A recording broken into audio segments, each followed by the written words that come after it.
A woman is sold like an animal in broad daylight, and the whole town just stands by and watches. No one speaks up. No one dares. Because in Red Mesa, silence is the only thing that keeps people alive. But this woman, starving, exhausted, stripped of everything, refuses to bow. And that is what led Harlan Vex to make the biggest mistake of his life. You are watching a story that may change the way you see freedom and human dignity. Please leave a comment with the name of the city you are watching. I want to know how far this story has come. The auction started at noon, which Evelyn Hart thought was the cruelest detail of all. Not at dusk, when shame might hide in lengthening shadows. Not at dawn, before the town had properly woken. Noon, when the sun was highest and most indifferent, when every face in the crowd was fully lit and fully visible, when there was nowhere for anyone to look except directly at her.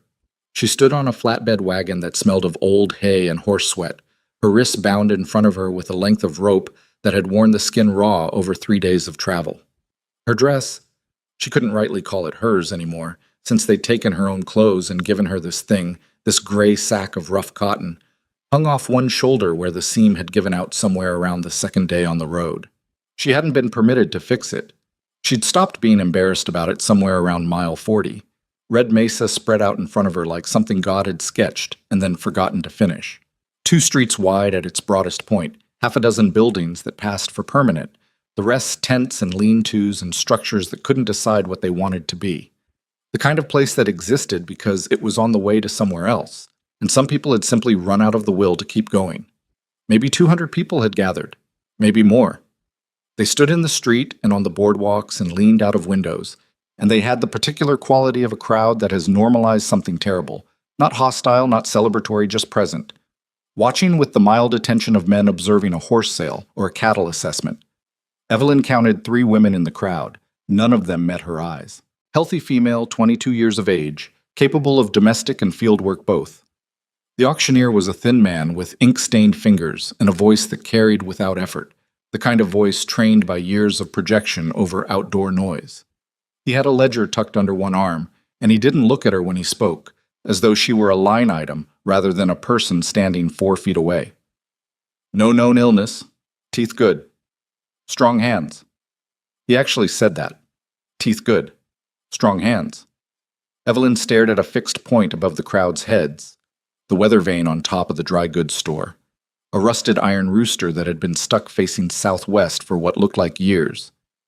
She focused on it. She'd learned in the past week that if you gave your eyes somewhere specific to be, the rest of it became slightly more survivable. Opening bid, $3. There was some shuffling in the crowd, a few murmurs. Someone coughed. $3.50. She didn't look for the voice. She'd stopped doing that too, after the first day. Looking for voices only led to looking at faces, and faces led to the full comprehension of what was happening, and that comprehension was a thing she was actively rationing. $4. The auctioneer moved through the bids with professional efficiency. The crowd thinned slightly as the number climbed. The merely curious departing once entertainment gave way to actual commerce. Evelyn kept her eyes on the rooster. Southwest. Stuck for years. She wondered if it had ever pointed anywhere else. $6? $6.50. $7. A pause. Longer than the others. $7 going once, but $10. The voice came from the right side of the crowd, and this time Evelyn did look, not from weakness, but because something in that single syllable carried a weight different from the rest. Not the tentative inflation of a man testing his limits, flat, decisive, the voice of someone who had already calculated exactly what they were willing to spend and had simply been waiting for the right moment to end the proceedings. Harlan Vex was not what she'd expected, though she hadn't formed any clear expectation. He was perhaps 50, heavy-set in the way that comes from muscle turned to fat over time, rather than from simple softness, with a gray-streaked beard trimmed close and small eyes the color of creek water after rain. Not quite brown, not quite green, something muddy and imprecise. He wore a good coat. That was the thing she noticed most. In a town of this much visible poverty, the coat was quality wool, well cut, and it told you everything you needed to know about the relationship between Harlan Vex and Red Mesa. He was the town's money, and money in a place like this didn't need to raise its voice. The auctioneer didn't wait for another bid. Sold. $10 to Mr. Vex. $10. She filed that number away in the part of her mind that was still cataloging things. One day she thought she might need it, the precise record of what she had been worth on a Wednesday afternoon in a dead-end border town while a rusted rooster pointed southwest, and nobody looked at anybody else. Oh. They let her walk to the wagon under her own power, which she took as an accidental dignity. Two of Vex's men flanked her. One heavy-set with a drooping mustache. One younger with the careful blank expression of someone who'd taught himself not to think too hard about his employment. The heavy-set one held her arm just above the elbow, not roughly, which was almost worse. Rough she could push against. "You got a name?" the younger one asked. He fell into step slightly behind her, and she could tell the question was genuine rather than mocking, which was its own strange thing. "Evelyn," he nodded as though confirming something. "I'm Pete. That's Cutter." He gestured at the heavy-set man. "We're not—" He paused, choosing words with some care. "We're ranch hands. Not— We don't—" "Pete," Cutter said, without inflection. Pete stopped talking. The wagon was a good one. Another data point in the picture she was building of Harlan Vex. New wood on the sides, team of 4 horses in reasonable condition, a canvas covering the back that had been recently retarred. He ran a real operation, whatever it was, which meant he had resources, which meant taking what she needed and running was going to require more than just an unlocked door and a dark night. She climbed into the back of the wagon without assistance because no one offered any and she wouldn't have accepted it anyway. There were 3 other people already in the bed. 2 men who looked like they'd been laboring outdoors for years past the point of comfort, and a girl who couldn't have been more than 16, sitting with her knees pulled to her chest and her eyes fixed on the wagon boards. None of them spoke. Not as a choice, Evelyn thought, but as a habit. She sat against the forward wall of the wagon bed, arranged her bound wrists in her lap, and watched Red Mesa recede as Vex's driver turned them north. The town didn't watch them go. It had already moved on. But the Vex Ranch was 11 miles north of Red Mesa, which Evelyn counted in her head by estimating the horse's pace and watching the sun's position. Approximately 2 hours of travel then, perhaps slightly less on a clear day with a lighter load. That was useful. She stored it. She spent the ride observing the other passengers with the careful indirection she'd been practicing. The 2 men were older, weathered, with the particular joint stiffness of people who'd been sitting in awkward positions for too long, which suggested they'd been in the wagon longer than Red Mesa, brought from somewhere else. The girl, on closer study, wasn't quite 16, maybe older, just small, with the kind of thinness that comes from sustained rather than acute deprivation. The girl eventually looked up and found Evelyn watching her. Evelyn didn't look away. She'd learned that looking away was sometimes read as weakness. The girl's expression cycled through several things: wariness, assessment, something that might have been curiosity. And then she said, very quietly, so that the men couldn't hear over the creak of the wagon and the road noise, "First time?" Evelyn considered several answers. "Yes," she said. "It's worse than you think," the girl said. Not cruelly, informatively, the way you'd tell someone a bridge was out ahead. But not in the ways you're probably thinking. "What's your name?" "Nell." "Evelyn?" She paused. "How long have you been at the ranch?" Nell's eyes went briefly unfocused, the way eyes do when counting things. 7 months, maybe 8. "And the men?" Nell glanced at them and then back. "Don't know their names. Picked them up in Galloway, I think.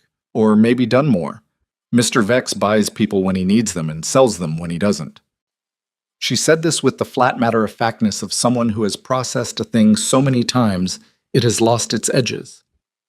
"Or he just—" She stopped. "Or he just what?" Nell looked out the back of the wagon at the road unspooling behind them.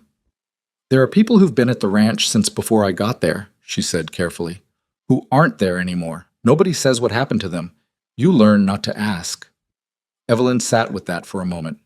She looked at the road too, the way it narrowed behind them, the way Red Mesa had already disappeared in the dust and distance. "Tell me about the ranch," she said. "Everything you know." Nell looked at her with something that was starting to resemble actual attention rather than the dull watchfulness of someone waiting for the next bad thing. "Why?" "Because I'm going to need to know it," Evelyn said. Nell was quiet for a long moment. Then she said, The main house is 2 stories. Vex's office is on the 2nd floor, east side. The supply store is a separate building, west of the bunkhouse. He keeps it locked, but the lock is an old padlock and the bar it sits on is loose in the wall. She said this quietly, quickly, with the cadence of someone who had been cataloging information for a long time without anyone to give it to. There are 12 armed men on the property at any given time, usually more. They rotate, some sleep days, work nights. The dogs are kept on the south side, and they're mean, but they're tied. Evelyn stared at her. You've been watching. I've been surviving, Nell said. Same thing, mostly. Why haven't you... Run? The word came out flat, emptied of the emotion it had probably once carried. Tried. First month. They caught me before I made the main road. She didn't elaborate on what had followed, and Evelyn didn't ask. Where would I go anyway? I don't know anyone between here and anywhere. The wagon hit a rut in the road and everyone lurched. One of the older men cursed softly and settled back against the side rail. Evelyn looked at Nell. 2 people have better odds than 1, she said.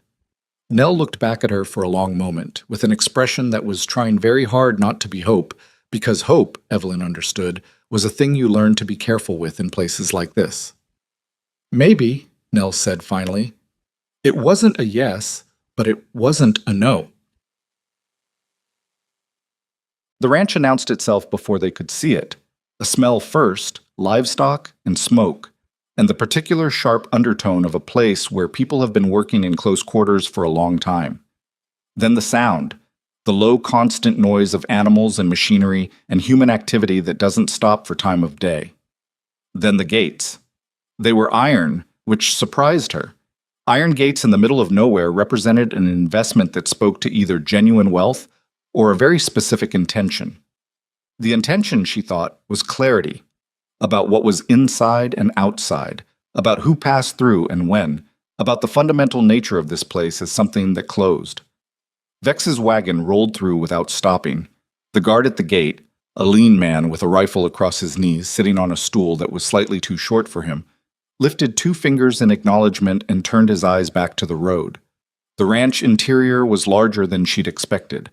A main house that was genuinely substantial. 2 stories, stone foundation, a covered porch running the full front length, several outbuildings clustered around it, a barn, what looked like a smithy, a long, low structure that must be the bunkhouse, and further off, separated from the main cluster by a deliberate distance, a smaller building with no windows on its visible side. She filed that last one away without letting her eyes linger. Workers moved through the yard with the particular efficiency of people who have learned that visible idleness has consequences. A few glanced at the wagon as it pulled in. None of them paused in their work. Vex was already dismounting from his horse. He'd ridden ahead of the wagon, apparently, and he stood in the yard with his hands clasped behind his back, watching the new arrivals with the expression of a man checking a delivery against a list. "Cutter," he said. "Get the men to Dawson. Standard terms." Then his eyes moved to Nell. Back to the kitchen, and finally to Evelyn. He studied her for a moment, not with any particular malice. That was the thing that made it so unsettling. With assessment. The same look he might give a piece of equipment he'd just purchased, and was now considering where best to deploy. "You're the Hart woman," he said. "I'm Evelyn Hart," she said. She'd decided somewhere around the 10th mile that she was going to establish this from the first moment. Not the Hart woman, not the girl. Her name, stated clearly, in the manner of someone who intends to continue having one. Something moved in his expression. Not amusement, exactly. More the quality of mild interest, the way a man might regard an animal that had done something unexpected. "Evelyn Hart," he repeated. "You got any experience with account keeping? I was told you worked in a merchant's office." This surprised her enough that she answered honestly. 3 years, inventory, ledgers, correspondence. He nodded slowly. "You'll work in the house, records and accounts." He turned toward the porch steps. "Cutter will show you your quarters. You'll start tomorrow morning." "Mr. Vex." He stopped, turned back. "The rope," she said. She held up her bound wrists. He looked at them for a moment, then, "Cutter." Cutter produced a small folding knife and cut the rope with one practiced movement. The relief was immediate and physical. Her hands had been bound for so long that the returning circulation felt like fire. She kept her expression still. "You're paid for," Vex said. "Not chained. Remember the difference." He climbed the porch steps and went inside. She stood in the yard with her raw wrists and her gray dress and the feeling of the whole ranch pressing in around her from all sides, and she thought, he thinks those are the same thing, paid for and chained. She was going to make sure he understood that they weren't. Her quarters were a room approximately 8 feet square at the back of the main house, separated from the kitchen by a thin wall through which she could hear, faintly, the sounds of cooking and conversation. A cot, a washstand, a small window with no glass, just a wooden shutter that latched from the inside. A hook on the door but no lock, which was either oversight or intention, and she wasn't sure which she preferred. She stood in the room for a long moment after Cutter left. Then she moved systematically, checking things. The shutter's swing and the view it offered, a narrow slice of the yard, partial view of the bunkhouse door, the gap under the door, enough to see lantern light in the hall, the sound the cot made when she shifted her weight on it, significant. She'd need to sleep on the floor if she ever needed to be quiet about it. She tested the walls, solid wood, not the thin partition type. She knocked quietly on each one and listened to what came back. The window. She looked through it at the gathering dusk. The yard was quieting for the evening. Workers returning from the fields, the whole operation cycling into its night mode. She watched and cataloged. How many men returned, which direction they came from, who reported to whom. The guard rotation at the gate. She timed the change with the position of the rising moon. There was a knock at her door. "It's Nell," said the voice through it quietly. "I brought food." Evelyn opened the door. Nell held a tin plate, beans, cornbread, a strip of cured meat that had been cooked until it was past the point of tenderness. Behind Nell, the kitchen sounds had gone quiet, which meant either they were between tasks or Nell had managed to slip away between moments. "Thank you," Evelyn said. "Don't." Nell stepped inside and pulled the door mostly closed. Her voice dropped. "You asked about the ranch. I remember. There are things I didn't say. In the wagon." She glanced at the closed door and then back. 3 weeks ago, one of the older men, a man named Gordo, been here almost a year. He started asking questions about where the money went, about the papers Mr. Vex keeps locked in the office. Evelyn set the plate down on the washstand and looked at her. "What happened to him?" Nell was quiet for a moment. "He fell," she said, "in the barn. At least, that's what Cutter told everyone." The word "fell" did a lot of work in the silence between them. "What's in the papers?" Evelyn asked. "I don't know, but whatever it is," Nell hesitated. "The man who brings the supply wagons from town, Collins, I've heard him and Vex talking when I'm in the kitchen. They don't think about who can hear through walls." She looked at the thin partition between the room and the kitchen with something that might have been dark humor. "Land grants, that's what Collins always talks about. Land grants and county registrations, and..." She searched her memory.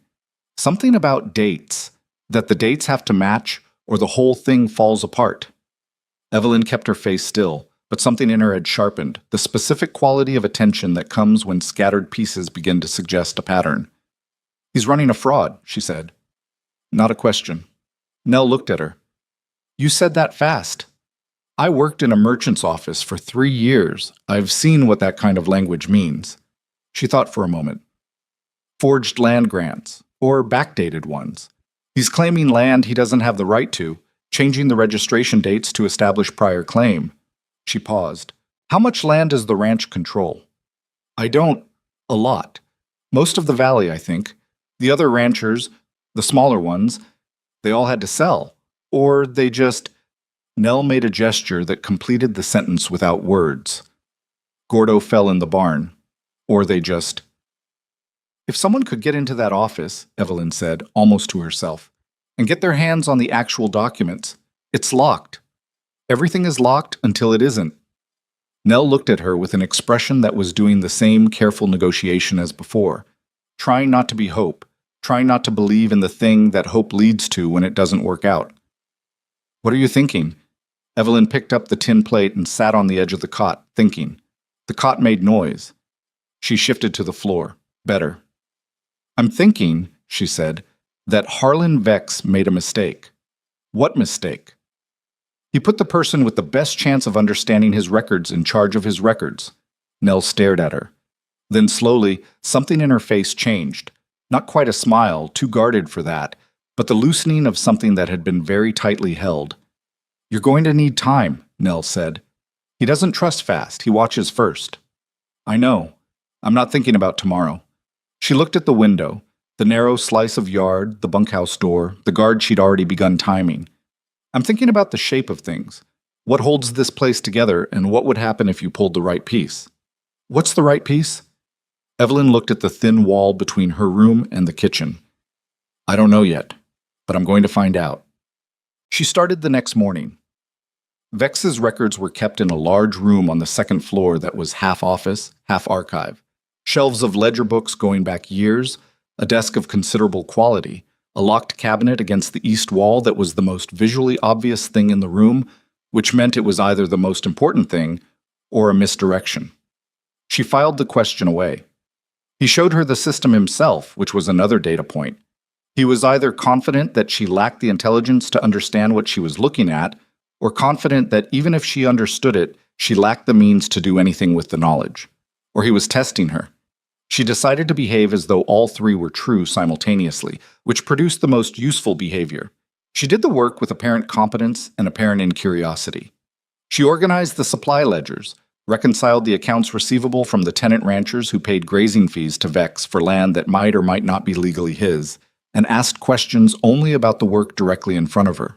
Vex sat at his desk for the first 2 hours of that first morning, watching her. Not speaking, just watching, with those muddy eyes and the stillness of a man who has learned that patience is a more reliable weapon than force.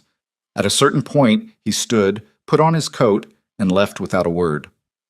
She waited until his footsteps had descended the stairs and the front door had opened and closed. Then she continued working exactly as she had been, for another 30 minutes. Because she had been watching when he left, and she had also been watching the window, the angle of the morning sun and the shadow of the chimney, and she knew he'd be back inside within the hour to get his mid-morning coffee, which Nell had mentioned was a habit. 40 minutes later, the front door opened. His footsteps on the stairs. She was in exactly the position she'd been in when he left, with the same ledger open and a slightly more filled page of reconciliation figures. He looked in. She looked up with the mild inquiry of someone interrupted in useful work. He nodded slightly, not to her, more the private nod of a man whose expectation has been confirmed, and continued to his coffee. She allowed herself no visible reaction. She was learning him the way you learn a territory you intend to travel. Patiently, systematically, noting not just what was there, but what was absent, not just where the paths ran, but where they avoided going. The locked cabinet on the east wall. He checked it every morning when he entered the office and every evening before he left. Not obviously. A hand rested briefly on the surface, a slight pause before he moved to the desk. Habitual. The check of a man who does not entirely trust even his own locks. The ledger she'd been given access to. Surface accounts. Revenue, expenses, payroll, supply records. All of it coherent and unremarkable. All of it exactly what you'd expect to see. Which was the tell. Real accounts at that scale were messy. They had errors, corrections, ambiguities. These had none. They were the version meant to be seen. By the end of the first week, she knew where the other version was kept. She didn't do anything with that knowledge, not yet. She worked. She ate in the kitchen with Nell and 2 other houseworkers, an older woman named Bessie, who had the air of someone who had made their peace with circumstance to a degree that precluded further conversation on the subject, and a young man named Arlo who did maintenance work and was, she assessed, genuinely simple in the kindest sense of the word. Not stupid, observant, in fact, in the way simple people sometimes are, noticing things that more complicated minds overlook, but without the connective tissue of analysis that might make observations dangerous. "You're different," Arlo said one evening, without preamble, while she was helping Nell dry dishes after supper. "Different from what?" she asked. He thought about it. "From how people usually are when they first get here. Usually they're—" He made a gesture that suggested collapse, implosion. "You're not like that." "I'm making good use of my time," she said. He nodded seriously, as though she'd said something profound. Then, "Mr. Vex had a woman a few months back, bookkeeper too. She tried to take papers." Evelyn kept drying the dish in her hands. What happened? Cutter took her to town. He said this with the simplicity of someone reporting a weather fact. She didn't come back. Bessie, from across the kitchen, made a small sound that might have been a warning and might have been something older than that. Thank you, Arlo, Evelyn said, and meant it. She lay on the floor of her room that night. She'd moved to sleeping on the floor after the second night. The cot was too loud and she needed to be able to move quietly. And she thought about the woman who had tried to take papers and had been taken to town and had not come back. She was going to need to be smarter than that, faster than that. And she was going to need more than herself. She was going to need the things she'd been building since the wagon ride, the understanding of exactly what held this place together and the specific place where it could be made to come apart. But she was also going to need something she couldn't manufacture herself, something external, a disruption she couldn't create from inside. She didn't know yet what that would look like. She didn't spend time wishing for it, because wishing was the kind of thinking that led away from the practical and she couldn't afford the distance. But she knew it would come from outside. Things always did. Net. The second week was harder, not because anything overtly worsened, but because the accumulated weight of constraint began to manifest in new ways. The feeling of the gates, always visible, always closed.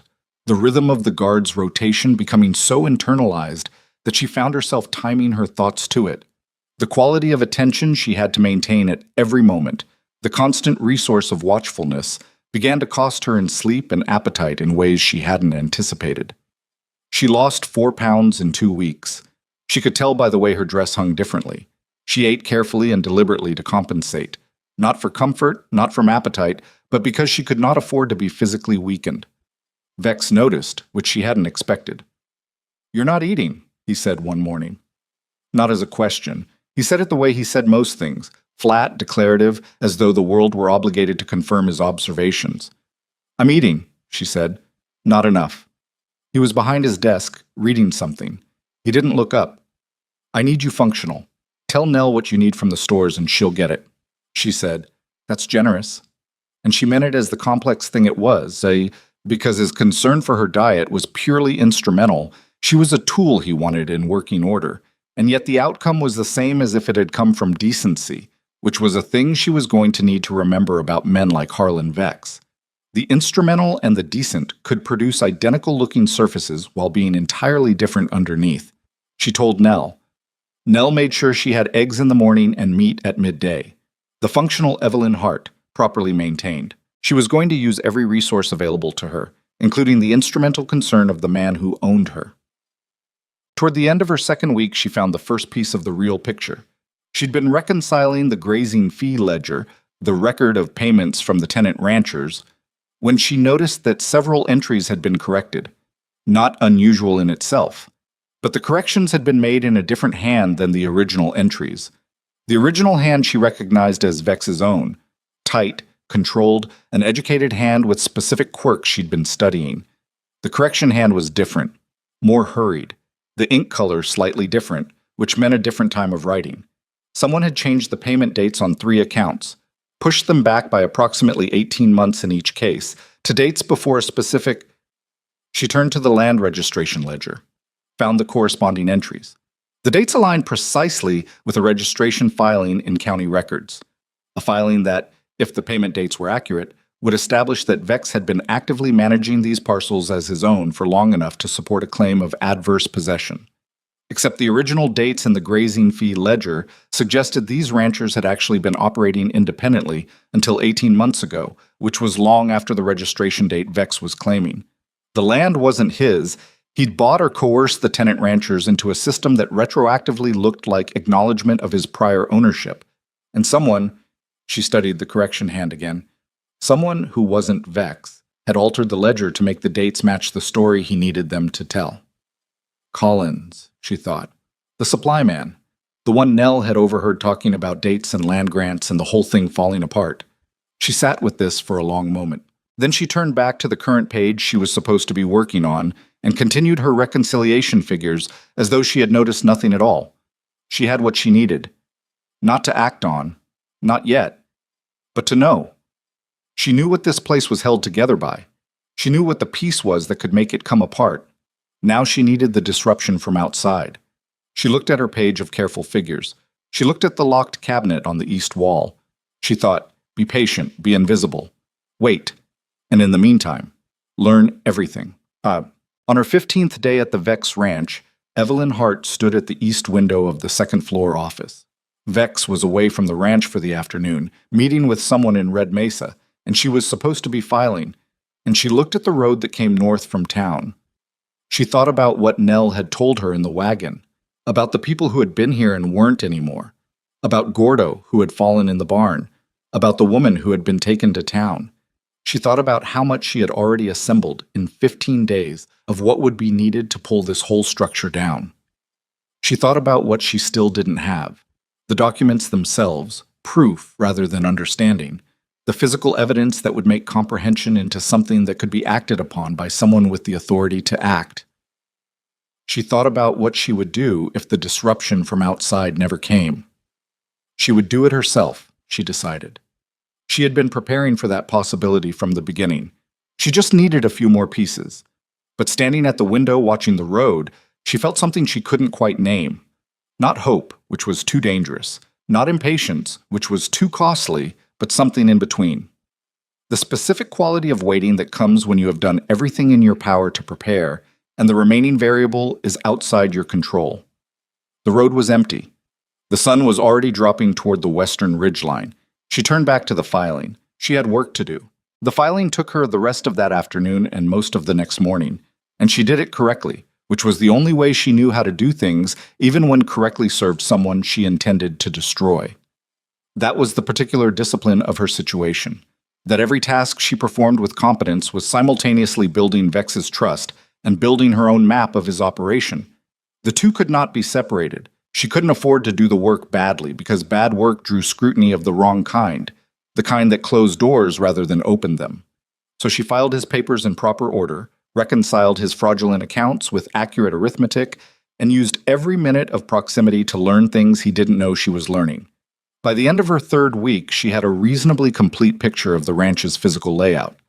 The main house she knew well, the office on the second floor, the kitchen and dining room on the first, the back hallway that connected to the small room where she slept, the outbuildings she'd mapped through window observation, and the brief periods she was permitted in the yard, the barn to the northeast, the smithy beside it, the bunkhouse running east-west to the south of the main house, and the supply store, Nell's loose padlock, the bar loose in the wall, sitting separate and slightly west, as though the ranch had been built around it rather than with it as part of the plan. The windowless building on the far west edge of the property she still hadn't been close to. Nobody seemed to go there except Vex himself, occasionally, and Cutter. She'd watched twice now. Vex crossing the yard in the early morning before most workers were up, entering, staying for perhaps 15 minutes, leaving. He didn't carry anything in or out, which meant whatever was there was kept there permanently. She added it to the list of things she needed to understand before she could act. What she did understand, with increasing clarity, was the structure of fear that held the ranch's workers in place. It wasn't simple violence, though violence was part of it. Vex ran something more sophisticated than brute force. He controlled information. Workers were kept ignorant of one another, discouraged from sustained conversation, isolated in their tasks so that no one person had a complete picture of the operation. He controlled necessity. Food, shelter, the basic requirements of survival were all contingent on compliance, so that the calculus of resistance always ran up against the immediate cost of a missed meal or a night outside in the open. And he controlled time. The workdays were long enough and the labor hard enough that exhaustion did much of the disciplinary work for him, leaving people with insufficient reserves to think beyond the next morning. She'd seen this kind of system before, in smaller ways in the merchant's office, where her employer had maintained control through similar mechanisms. Never quite enough information, never quite enough comfort, the perpetual slight shortage that kept people grateful for what they had rather than aware of what they were owed. The scale here was different, the consequences of resistance were different, but the architecture was recognizable. Recognizable meant vulnerable. Every structure had a logic, and every logic had a failure point. She just had to find the right one. It was Arlo who gave her the next piece, without intending to, and without understanding what he'd given. He came to fix a hinge on her shutter. The wood had swollen with the summer heat, and the latch was catching. And he did the work with the methodical care he brought to all physical tasks, testing the swing several times after the adjustment until it moved to his satisfaction.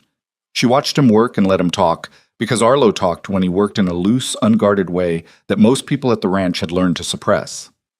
"Collins is coming Friday," he said, to no one in particular. He had a nail between his teeth and was fitting the hinge plate back against the frame.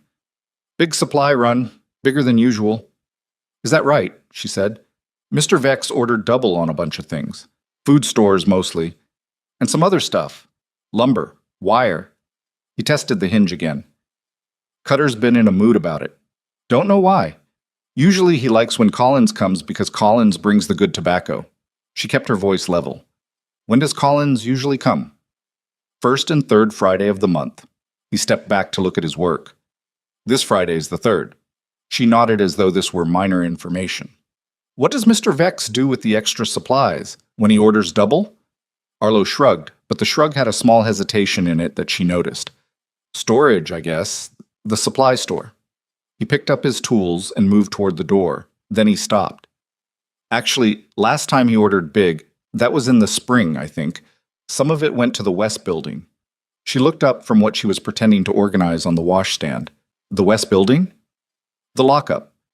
He said it the way people say things they've decided are simply facts of the landscape, too established to require comment.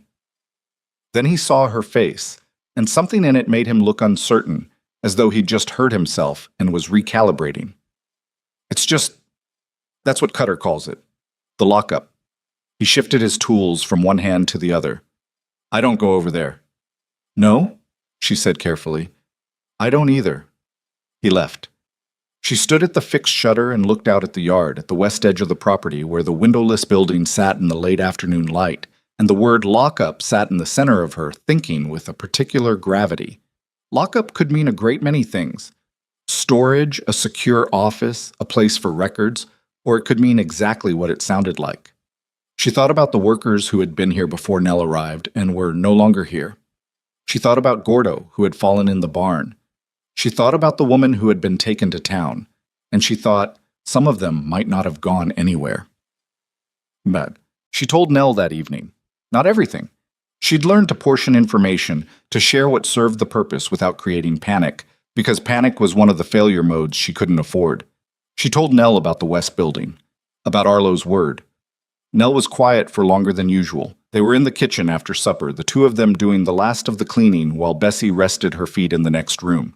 The single lantern threw warm light on the work surfaces and left the corners dark. "I know what it is," Nell said finally. Her hands kept moving, a rag across the already clean countertop, the automatic motion of someone who needs to be doing something with her hands to get through a conversation. "I've known for a while. She stopped. "Tell me." "There are 3 people in there right now." She said it quietly, not looking up. "That I know of. A man from the North Valley. He used to own a spread that Vex wanted. He said no. His wife and one of his hands are in there too, I think, though I'm not certain about the hand." She paused. "Vex keeps them as, I don't know the right word, as a persuasion, while the county processes the land transfer. Once the paper's clear, he..." Another pause. "Collins said once that Vex is efficient. That's the word he used. Efficient. Efficient." She turned it over. It had the specific sickness of a word doing work far outside its original meaning. "Who brings them food?" she asked. "Cutter. Sometimes one of the other men, the ones who don't ask questions." Nell finally looked up. "You're thinking about them." "I'm thinking about everything." "Evelyn," Nell set the rag down. "What you're putting together in your head, I can see you doing it. I've watched you for 3 weeks.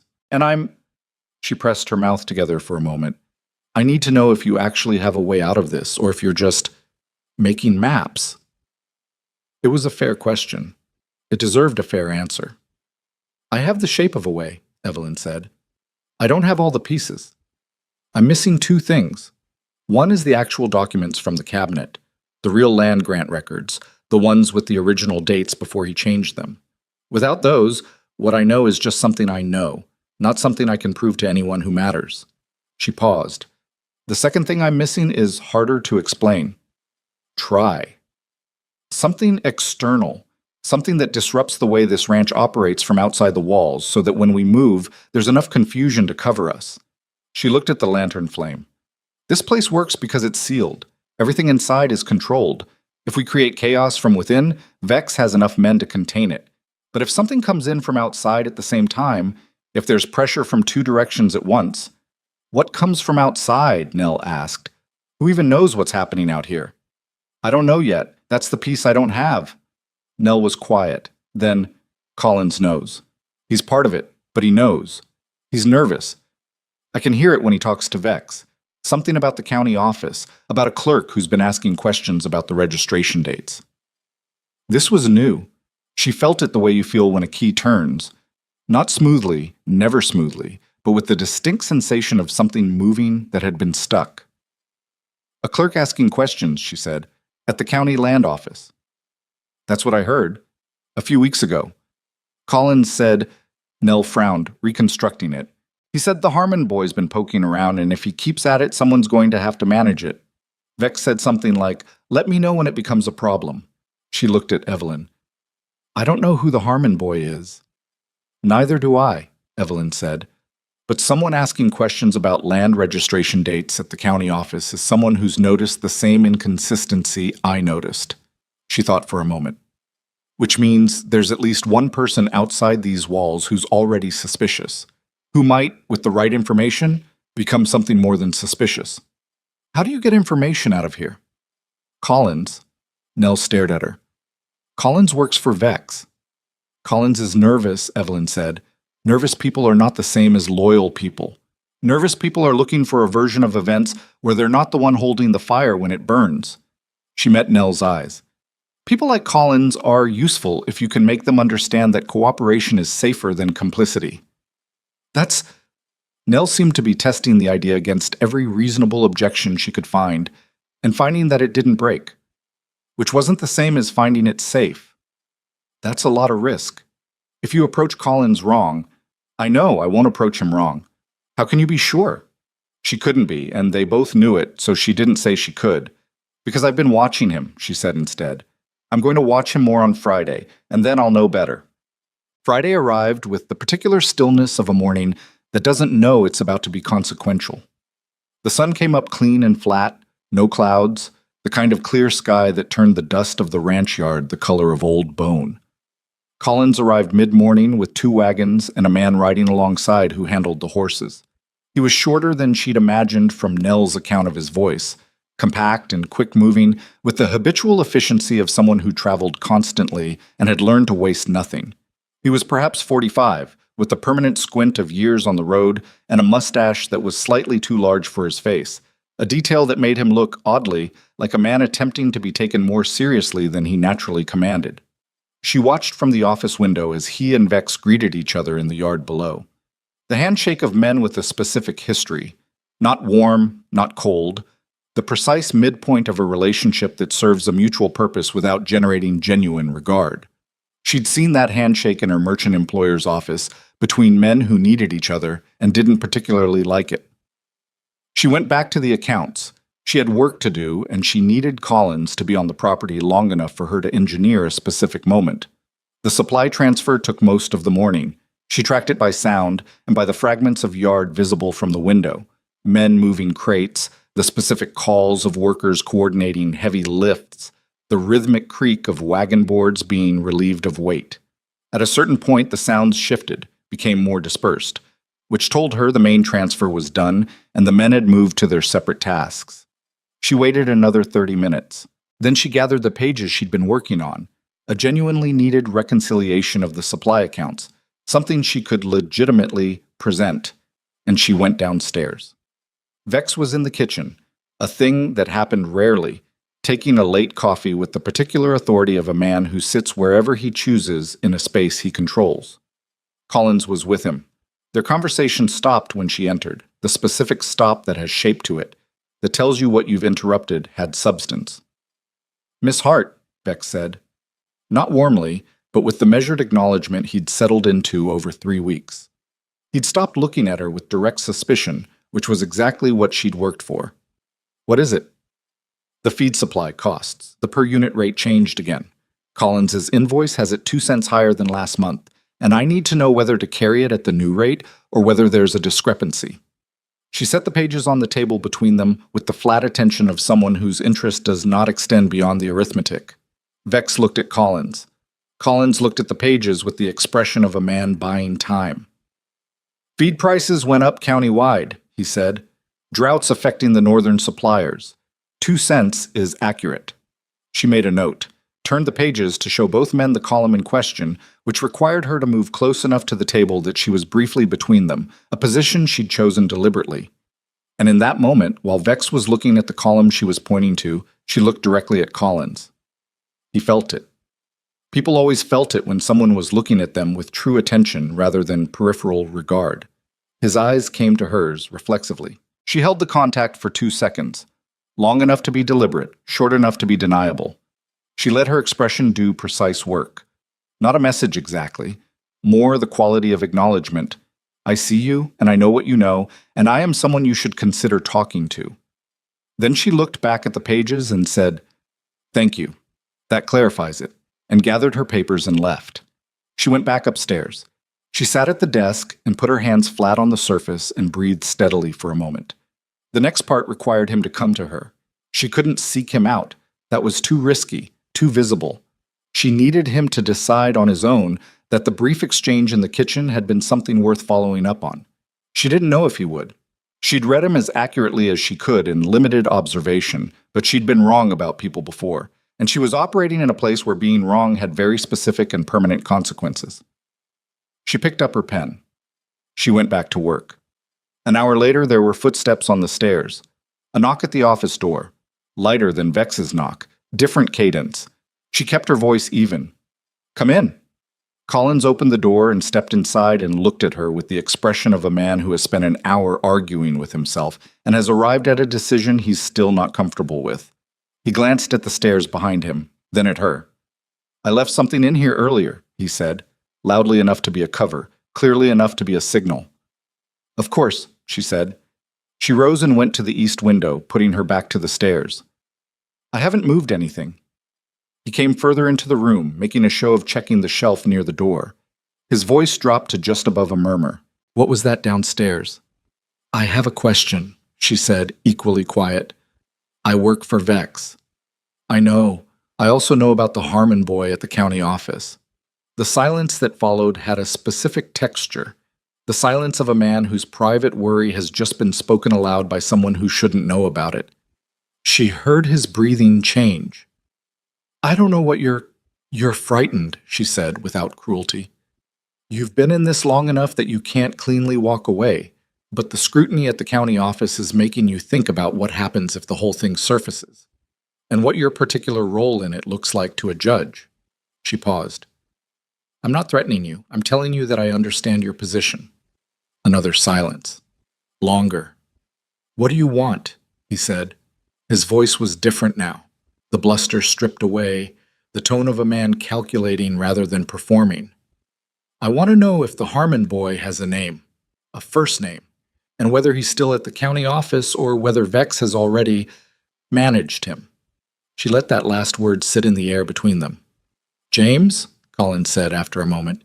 "James Harmon, and as far as I know, he's still there.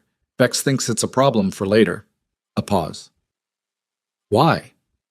"Because if James Harmon is still looking into the registration dates," she said, "then he's someone who might benefit from more complete information, more specific information, the kind that makes the difference between a suspicion someone can walk away from and a matter the county has to act on." Collins turned from the shelf and looked at her directly. He was, she thought, smarter than his nervous bluster suggested. He'd had to be, to survive in Vex's orbit as long as he had. "You have something specific." I have access to specific things. Getting those things out of here would be..." He stopped, recalculated.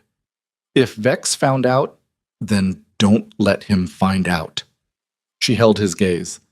"The next time you come, the first Friday of next month, I need you to carry something out.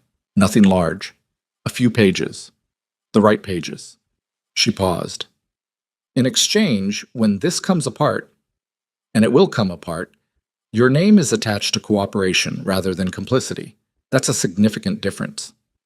He stared at her. A man looking at an exit he hadn't known was there, trying to determine if it was real or painted on the wall. "You're the woman he bought at auction," he said. Not unkindly, more like he was reminding himself of the facts in order to make sense of them. "Yes," she said. "And I've spent 3 weeks learning everything about how he runs this ranch and what will make it collapse." She let that land. "I need 4 weeks more. And your next delivery." He was quiet for a long moment. Then he reached into his coat pocket, produced a folded piece of paper, and set it on the shelf near the door. "My route plan," he said at normal volume. "Left it up here this morning." He picked it up, walked to the door, paused. "The padlock on the supply store," he said quietly, not turning around. "The replacement bar got put in wrong side. Pulls out from the left if you know where to grip." Then he was gone, and his footsteps went down the stairs, and she stood at the east window and looked at the yard below where the afternoon was settling into its late heat, and she thought about James Harmon at a county office desk, turning over dates that didn't quite match, not yet knowing that there was someone inside the ranch who could give him exactly what he needed to make them matter. She went to Nell that evening and told her about Collins. Not everything. She told her that Collins was a potential carrier, that he'd agreed to pass information to someone outside, that the timeline was a month. Nell received this with the careful stillness she brought to things that were too important to react to quickly. Then, "A month is a long time." "I know." "Something could change in a month." "Something could change tomorrow," Evelyn said. "I can't move faster than I can move. The documents from the cabinet, I need more time with the office before I understand enough to know exactly which pages would be most useful. If I take the wrong ones, or too many, and Vex notices something missing before Collins can get them out." "I know," Nell said. "I know. I'm not—" She pressed her palms against the kitchen table and looked at them. "I'm not arguing. It's been 8 months. Every month I think it can't get worse, and then it does." She looked up. "What's in the West building? You said 3 people." "Yes." "Are they alive as far as Nell's information goes?" She said it directly because Nell deserved directness. "Whether that continues to be true depends on how long Vex needs them to be." "So they're part of this too. If we move, we can't just—" "No," Evelyn said. "We can't leave them." She hadn't needed to think about this. Some things didn't require deliberation. "The lockup is part of it. Cutter has the key as far as I can tell. We'll need to account for that." Nell was quiet for a moment. "You're planning something that's going to require a lot of things to go right at the same time. I'm planning something that's going to require a few specific things to go right, and building enough redundancy that if one fails, there's still a path." She looked at Nell. "There's a difference." "Is there?" "Yes, because I'm not planning to escape. I'm planning to destroy." She said it without drama, the way she said most things, as a statement of operational fact. "Escape means we get out and he continues. Destroy means when we leave, there's nothing left of what he built that can continue to function." She paused. "That's why Collins matters. That's why the documents matter. Not just for us, for the people in that building, and the people on the tenant ranches, and whoever he would have bought next month and the month after." Nell looked at her for a long moment. Then she said, "Tell me what you need me to do." It wasn't enthusiasm exactly. It was something more durable than enthusiasm. The decision of someone who has weighed the cost against the cost of not acting and found the arithmetic cleaner than expected. "Keep listening through the kitchen wall," Evelyn said. "Anything about the county, about Collins, about the West building, and—" She paused. "Arlo said the bar on the supply store pulls out from the left if you know where to grip." Nell blinked. Then a complicated expression crossed her face. Not quite a smile, not quite something else. "Collins told you that?" "He did. He might actually be useful." "He might," Evelyn said.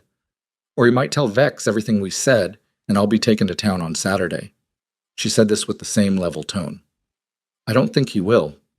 I read him as a man who's more afraid of the consequence of this falling apart than of Vex. But I've been wrong before." "What do we do if you're wrong?" She'd thought about this. She'd thought about it the way she thought about everything that could fail. Directly, practically, without flinching from it. "Then we move faster than the plan," she said, "and we use what we have." It wasn't much of a comfort, but Nell nodded because it was an honest answer, which turned out to be worth more than comfort in a place like this. Outside, the night sounds of the ranch settled into their familiar rhythm. The distant low of cattle, the creak of the bunkhouse as men shifted in their bunks, the measured steps of the Northgate guard on his rotation. Evelyn lay on the floor of her room and listened to all of it and counted the days. 28, roughly, to Collins's next delivery. She closed her eyes and began going over everything she knew. The 28 days did not pass cleanly. Nothing at the Vex Ranch passed cleanly. That was the nature of the place. The way it ground against you in small ways that accumulated into something that could break a person who wasn't careful about managing the accumulation.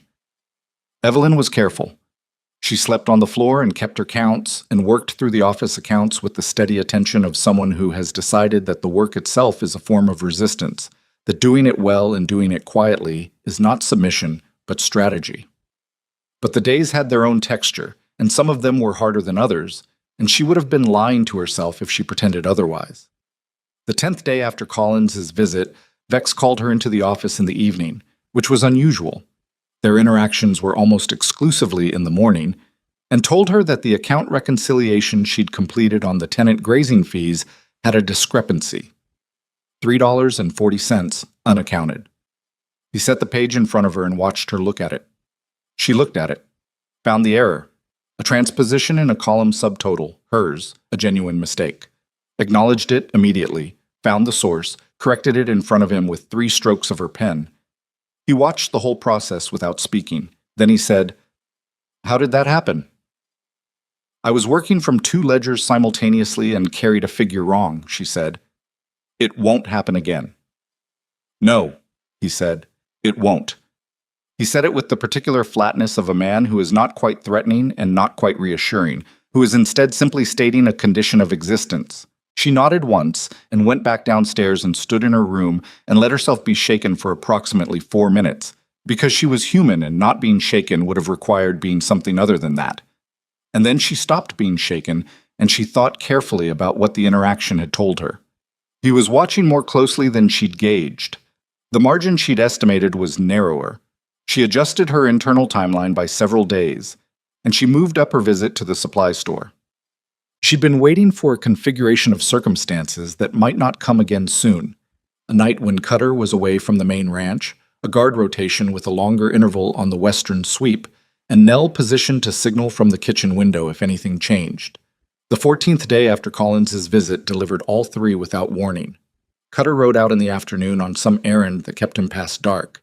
The guard who covered the western section was the young one named Trace, who had a habit of pausing at the northwest corner to roll a cigarette, and Nell was on the late kitchen duty. Evelyn went through the kitchen, past Bessie, who was already asleep in her chair by the dying stove, and out the back door at the point in Trace's rotation, when he should be at the northwest corner for approximately 4 minutes. The supply store was 30 yards from the back of the main house. 30 yards of open yard, lit variably by a half-moon that kept going behind cloud. She crossed it without running. Running drew the eye, and reached the supply store door with the particular sensation of blood in her ears that she'd noticed always accompanied the moments when everything was in motion. The padlock hung from the bar the way Arlo had described. She gripped the bar from the left side, felt the looseness immediately. It had been set into rotted wood and only the pressure of the lock itself held it in place, and pulled. It came free with a sound that was too loud inside her skull and probably no louder than a door settling anywhere else. She went inside and pulled the door shut behind her. The supply store was larger inside than it appeared from the yard. Shelves along 3 walls, a central open space where crates could be stacked. Her eyes adjusted to the dimmer interior. The half-moon through a single high vent gave enough to work by if she was patient. She wasn't here for supplies. She was here because Nell had told her something 2 days after Collins's visit that she'd been turning over since. Collins stored his copies of the delivery invoices separately from the ones he gave Vex. Personal copies. Nell had seen him slip a folded sheaf of papers into a tin box in the supply store on his last 2 visits, the kind of box with a press-close lid that looked like it held tobacco or hardware. Collins was keeping records of what he'd delivered and when, which in the context of everything else she'd pieced together meant records of what he'd supplied to a land fraud operation, likely kept as personal insurance against the day things went wrong. She found the tin box on the third shelf behind a row of lamp oil cans. It was heavier than she'd expected. She opened it in the dimness and worked through the contents by touch and by the thin moonlight. A sheaf of papers folded in thirds, invoice-sized. She couldn't read them in this light, and she couldn't take them, because Collins taking his own copies out was the plan, and she couldn't disrupt Collins' understanding of his own leverage, or he'd have no reason to follow through on his end. But she could confirm they existed. She could know with certainty that they were there. She pressed the lid back onto the tin box and replaced it behind the lamp oil cans. Then she stood in the dark supply store for a moment and breathed and listened. 30 yards of open yard. Trace at the northwest corner. She counted her estimate of his timing and moved. She was back in her room 11 minutes after she'd left it. She lay on the floor and stared at the ceiling and thought, 33 days until Collins returns, adjusted. She could do 33 days. She had to. The storm announced itself 3 days before it arrived. The sky changed first, a quality in the light going slightly wrong, the afternoon taking on the yellowish flat tone that meant weather moving in from the west. The ranch animals noticed before anyone said anything. The horses in the barn went restless, and the dogs on the south side were noisier than usual for 2 consecutive evenings. Evelyn noticed the sky change and filed it as information without assigning it particular weight. Weather was weather. It would complicate or simplify certain things, and she would adjust. What she didn't anticipate was what the storm carried with it. She heard the name first from Arlo, which was fitting. Arlo was the ranch's accidental news service, absorbing and dispersing information with the indiscriminate openness of someone who hadn't learned to filter what was worth saying. He came to replace a water-damaged board on the kitchen floor and worked with his usual running commentary, and she was only half listening until he said, "Trace says there's a man in Red Mesa asking questions." She kept her eyes on the accounts in front of her. "What kind of questions?" "About Mr. Vex, about the ranch." He pried up the old board with a grunt of effort. "About who owns what land out this way. Trace heard it from the stable boy when he went for feed yesterday. Says the man's been in town 2 days drinking at the Meridian and talking to anyone who'll listen." He inspected the board. "Trace says the name's Maddox, Cole Maddox. He said it the way you say a name you've heard but don't have a context for, with the slight upward inflection of uncertainty. But Evelyn had a context for it. Or rather, the way Arlo said it told her other people did. The slight hesitation before the name, the half-breath, the unconscious quality of a person registering that this is a name they've been told to take seriously. "Who's Cole Maddox?" she asked, as though the answer didn't particularly matter. Arlo scratched his jaw. "Gunslinger. Used to work for the Territorial Marshal's office," Trace said, "but not anymore. Freelance, I guess. Takes jobs." He fitted the new board into the gap. "Trace says he's the kind of man who comes to a place like this when someone sent for him, or when he's owed something." He paused. "Vex didn't look happy when Cutter told him. First time I've seen him not look happy in a while." She looked back at her accounts. "Thank you, Arlo." "For what?" "For the floor," she said.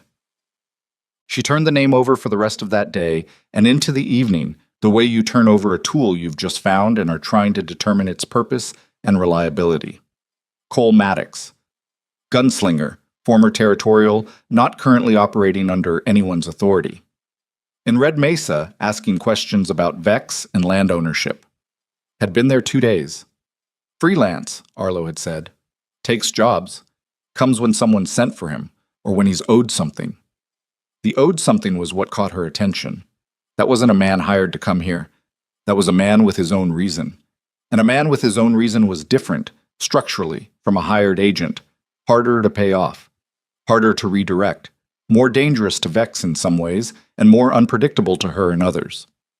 She told Nell that evening, watching Nell's face for the first genuine indication of fear she'd seen from her in weeks.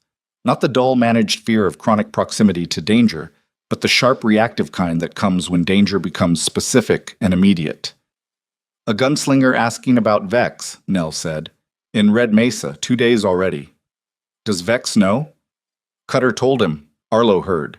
Vex didn't look happy. She paused. Which means he knows who Maddox is, and he knows why he might be here. Why is he here? I don't know yet, but the timing... She stopped, rearranged her thinking. The timing might not be coincidence, or it might be. Either way, this is the external disruption I told you I was missing. Nell sat with that. A gunslinger coming to the ranch to settle something with Vex is not what I'd call a rescue. No, Evelyn agreed, it's not, but it's a disruption.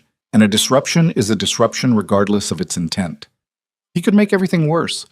He could. She didn't argue with that. Or he could be the thing that opens a window wide enough to move through, if we're positioned to move when it opens. She met Nell's eyes. We need to know more about him, before he gets here, if possible. How? Evelyn thought about it. Collins's route to the ranch passes through Red Mesa. His driver stops at the Meridian for water and feed. You told me that. Nell stared at her. Collins's next run isn't for 3 more weeks. I'm not talking about Collins, she paused. I'm talking about Arlo. Getting Arlo to Red Mesa was simpler than she'd expected, which meant she was probably missing a complication. Vex sent him for supply runs periodically. Hardware, specific items too small for Collins's bulk deliveries, and she'd simply asked, in a casual aside during his next maintenance visit, whether he'd be going to Red Mesa before Collins's run, because she'd noticed the office lamp wicks were getting low and the supply store was out. She'd said it with the specific offhandedness of someone raising a minor administrative concern. Arlo said he could probably go Thursday. She asked him, also casually, to stop at the Meridian and get a proper catalog from whoever was tending bar about what they had in stock, because the last order had been wrong and she was trying to reconcile accounts. She gave him a folded piece of paper with what looked like a supply inquiry and told him to give it to the barman. On the paper, underneath the supply questions, in small plain handwriting, who is Cole Maddox and why is he here? Do not ask him directly. Ask the barman. Tell no one you are asking. She had no way to control whether Arlo followed the second instruction. She'd decided she trusted him, not because he'd earned it in the way Nell had, through sustained demonstrated reliability, but because she'd assessed him over 6 weeks as someone without the connective tissue required for strategic deception. He would either do what she asked or he would fail to do it and not think to tell anyone he'd failed. Arlo came back Thursday evening with lamp wicks, a hardware catalog, and the particular expression of a man who has been entrusted with something slightly outside his usual scope and is navigating the importance of it carefully. He came to her room after supper, which she'd told him to do. The barman said he produced the folded paper she'd given him, on the back of which he'd written in his large, unpracticed hand, with some misspellings that she didn't find charming exactly, but found humanly real. She read it while he talked. He said Maddox came in 2 nights ago and paid cash for a room. Didn't say much to anyone. Asked about the Vex Ranch specifically, about how many men, about the layout. Barman said he seemed like he already knew the answers and was checking them against what he knew. Arlo paused. And he said Maddox had a letter. Read it the first night, kept it after. The barman's boy saw the name on the outside. He said it was a man named Farrow, Silas Farrow. Evelyn looked up from the paper. Does that name mean anything? Arlo asked. She knew the name, not personally, from the ledgers. Silas Farrow was in the tenant-rancher accounts, one of the names whose payment dates had been altered in the fraudulent records. A man whose land Vex had absorbed into his operation approximately 14 months ago, whose prior ownership had been erased by a ledger entry change and a backdated registration. A man who might very well have hired Cole Maddox, or who might have owed him something, or both. Thank you, Arlo, she said. You did well. He looked pleased, which was uncomplicated and slightly painful. Is there anything else? Not tonight. After he left, she sat on the floor with the paper and the lamp wick and the knowledge settling into place around her. Silas Farrow had sent Maddox, or Maddox had come because of a debt that ran through Farrow to Vex. It didn't matter which exactly. What mattered was that Maddox was not a random element. He was tied to the fraud by a specific thread, which meant if she could get him the documents, the real registration records, the altered ledger pages, he would understand what he was looking at and why it mattered. The plan shifted in her head, not abandoned, adjusted. Collins was still the route out for the documents, and James Harmon at the county office was still the destination. But Maddox, arriving on his own timeline with his own grievance, was a variable she could potentially work with rather than simply account for, if she could get to him. Before Vex decided he was a problem that needed managing. Vex made his decision about Maddox on a Tuesday. She heard it through the kitchen wall the way she heard most things she wasn't supposed to know. She'd begun sitting close to the partition during the morning coffee hour, when Vex and Cutter had their daily exchange, learning to separate their voices from the kitchen noise. "He's not going away," Cutter said. "3 days now."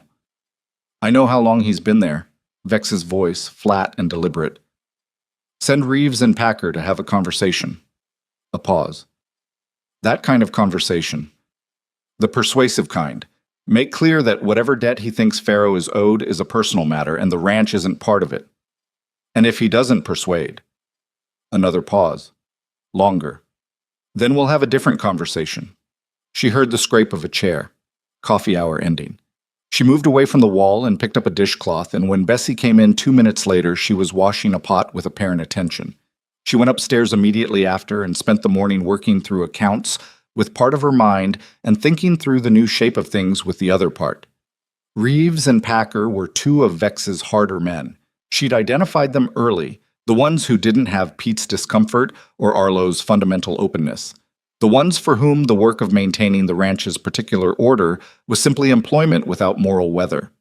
Sending them to Red Mesa meant Vex was moving to contain Maddox before he could arrive, which meant she had less time than she'd thought, which meant something had to move faster.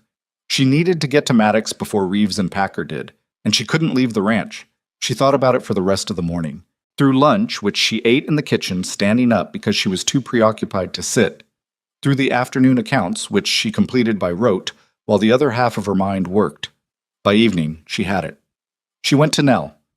"I need you to find a way to get a message to Red Mesa tonight," she said, "without going yourself, before Reeves and Packer ride tomorrow morning." Nell looked at her steadily. "Who goes?" "Arlo.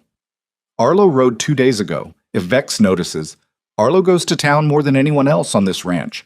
He's the least suspicious movement possible." She paused. "I need to send 1 page to Maddox, enough for him to understand what's here and what it's worth. Not proof. The proof is still in the cabinet. Just enough to tell him that there's someone inside who can get him what he needs if he can get himself to this ranch without Reeves and Packer stopping him first." Nell was quiet.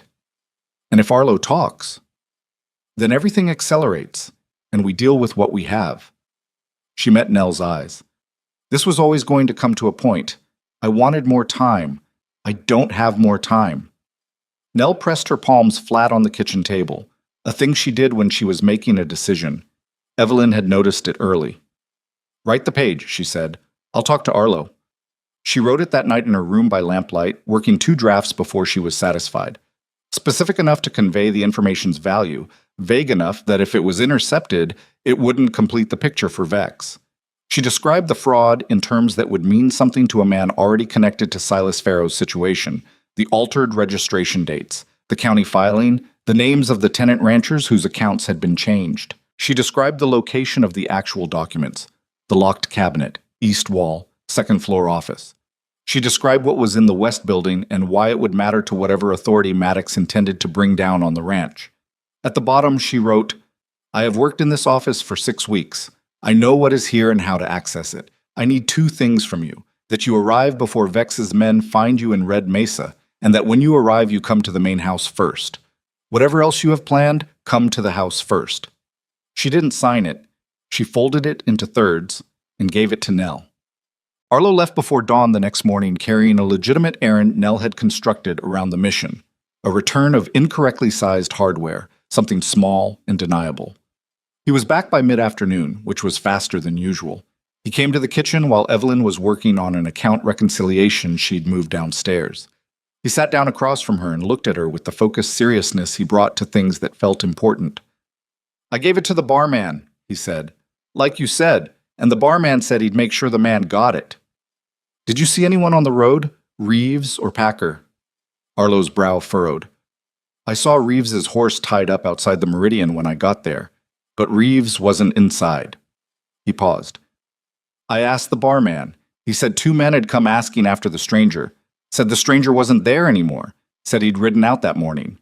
She set down her pen. "Where did he ride?" she asked. "Barman didn't say. Maybe he didn't know." Arlo watched her face. "Is that bad?" She thought about it. It means Reeves and Packer didn't get to him, she said slowly, and it means he's not in Red Mesa anymore. Could he have left, given up and gone? She thought about what she knew of Cole Maddox from Arlo's description, the man who had come to Red Mesa asking questions he already knew the answers to, checking them against what he knew. A man who had Silas Farrow's letter and had ridden 2 days to get here. A man with something owed. No, she said, he hasn't given up. The question was where he'd gone, and whether her note had reached him before he left Red Mesa, and whether, if it had, he was now doing exactly what the note had asked. She found out the next morning. The storm that had been threatening all week finally broke overnight.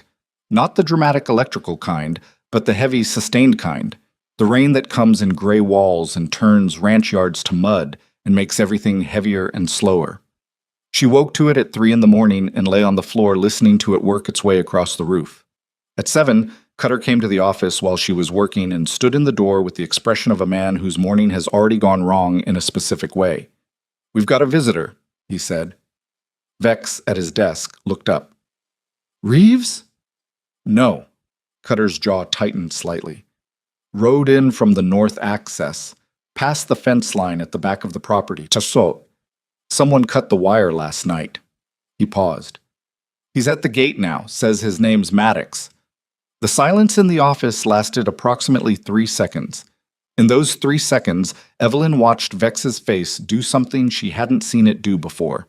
A flicker of something that rearranged itself quickly into his usual flatness, but not quickly enough. She'd been watching him for 6 weeks. She knew his flatness well enough to see what had been underneath it for that one instant. Fear. Old and specific, the fear of a man who has carried a private weight long enough that he'd almost convinced himself it wasn't coming. "Bring him in," Vex said. Cutter left. Evelyn looked at her accounts. She kept her hands steady and her breathing even, and she thought, he came from the north. He cut the wire. He came in from the direction Reeves and Packer wouldn't have been watching because they'd been looking south toward Red Mesa. He'd read the note. Or he'd come to the same conclusion independently, which was also possible and didn't change the outcome. She heard boots on the porch steps, the front door. Voices in the entrance hall below, Cutter's and another, lower, unhurried, with the quality of a man who is comfortable with silence in conversation and doesn't fill it unnecessarily. Then footsteps on the stairs. Vex stood up from his desk, not a gesture of welcome, a positioning. He moved to the center of the room, away from the desk, which told her he didn't want the desk between himself and whoever was coming up. She filed that too. The door opened. Cole Maddox was not what the name had suggested to her, and she'd been deliberately trying not to form a picture. He was perhaps 40, lean in the way of a man who moves constantly rather than the way of someone who hasn't eaten, with a face that had taken weather and kept it. The lines around his eyes from years of squinting into sun or wind, a jaw that hadn't seen a razor in probably a week, and a stillness about him that was different from Vex's stillness. Vex's stillness was control. This was something else. The particular economy of a man who had learned not to waste anything, including movement. He wore a coat that had been good once and had been maintained since, which was a specific kind of statement. He carried one gun, visible, which was either confidence or an invitation to underestimate him, and she noted that his right hand stayed loose at his side in the specific way of a man for whom that position is professional habit. He came 3 steps into the room and stopped. His eyes went to Vex first, as expected, then to Cutter standing beside the door, then to her. They stayed on her for a moment. Not long. 2 seconds, maybe 3. But in those seconds, something happened that she hadn't quite planned for. A quality of attention that was different from the way men usually looked at her in this place, which was either the evaluative look of Vex's inventory assessment or the careful non-look of men who'd learned it was safer not to see things they might be expected to respond to. This was neither of those. It was the focused attention of someone reading a situation for variables and having registered her as one that didn't fit the pattern. She looked back at him steadily and then returned to her accounts. "Mr. Maddox," Vex said. Flat as always, but flatter. The specific flatness of forced calm. "I wasn't expecting you." "That was the idea," Maddox said. His voice was what she'd heard in the entrance hall, even not particularly deep, without flourish. "I sent word ahead, but it didn't seem to take." "I got your word?" I sent a response. Reeves and Packer. A brief pause. They should have stayed in Red Mesa. They'll be all right. The room held that for a moment. Silas Farrow, Vex said. Silas Farrow, Maddox confirmed. Farrow sold his land in a legal transaction. That's one version. Maddox looked around the office with the unhurried attention he'd given the room when he entered. The shelves, the desk, the locked cabinet on the east wall. His eyes moved to it in a way with the naturalness of someone who knows exactly what they're looking at and doesn't want to demonstrate it too clearly. I've heard another. Vex looked at him for a long moment. Then he looked at Evelyn, and in his face she saw the specific calculation of a man deciding whether a third party in the room was a problem. She was bent over her accounts, a woman doing her work, nothing more. Miss Hart, Vex said, that will be all for this morning. She gathered her papers with the same unhurried movement she brought to everything, and she stood, and she walked toward the door. She had to pass Maddox to reach it. She did so without looking at him directly. But as she came level with him in the 2 seconds when neither Vex nor Cutter had a clear line of sight to her face, she turned her head slightly toward him. The supply store, she mouthed. No sound, just the shape of the words. Then she was past him and through the door and on the stairs, walking at normal pace, her heart doing something loud and irregular that she was going to have to deal with once she was out of earshot. She went to the kitchen. She sat at the kitchen table. She put her hands flat on the surface. Nell's gesture, she realized, borrowed without knowing it. And she waited to see what Cole Maddox was going to do. She waited in the kitchen for 40 minutes before she heard the first raised voice from upstairs. Not Maddox's. His. Vex. The specific sound of a man who has maintained control of every room he has entered for years and is now calculating in real time whether he still controls this one. She couldn't make out words through the floor joists. Only tone, but tone was enough. The conversation upstairs was not going the way Vex had intended it to go. Nell came in from the yard at the 20-minute mark, rain damp and quick, and looked at Evelyn at the kitchen table and read her face with the accuracy of someone who had spent 8 months learning to read small signals in a place where small signals were all you got. He's still up there, Nell said. Yes. Cutter hasn't come down. No. Nell poured herself a cup of coffee she didn't drink and stood at the counter and listened to the sounds from above with the focused attention they'd both developed over weeks of kitchen wall intelligence. What happens now? I don't know exactly, Evelyn said, which is the part I couldn't plan for. This was true. She'd planned for Maddox arriving. She'd planned for the documents and Collins and James Harmon at the county office.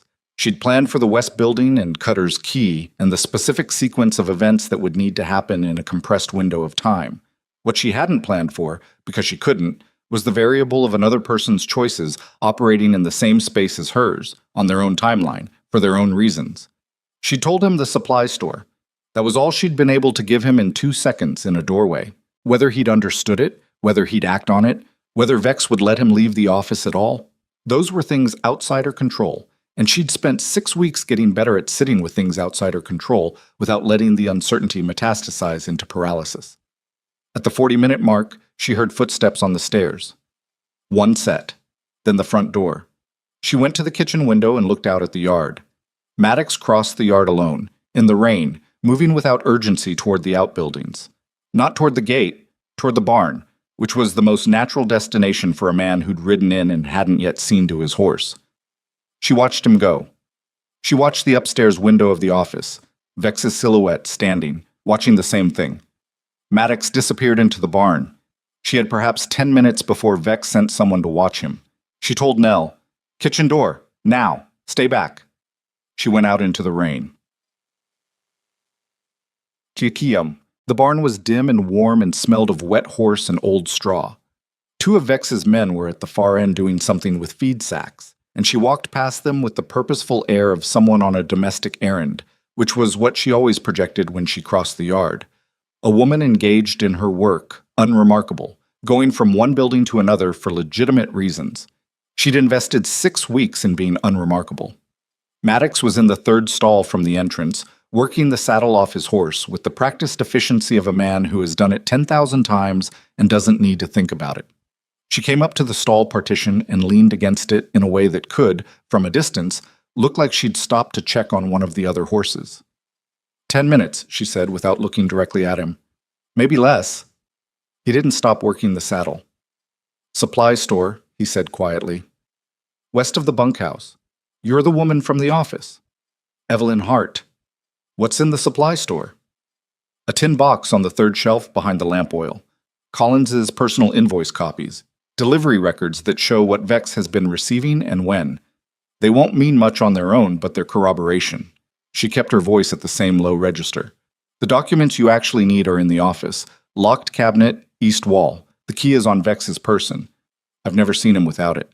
He lifted the saddle clear and set it over the stall rail.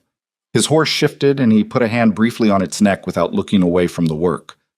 What do the documents show? Backdated land grant registrations, altered ledger entries. The original dates are still visible under the corrections if you know what to look for. Enough to prove Silas Farrow's transfer was coerced under false prior claim documentation. She paused. There are also 3 people in the building on the west edge of the property.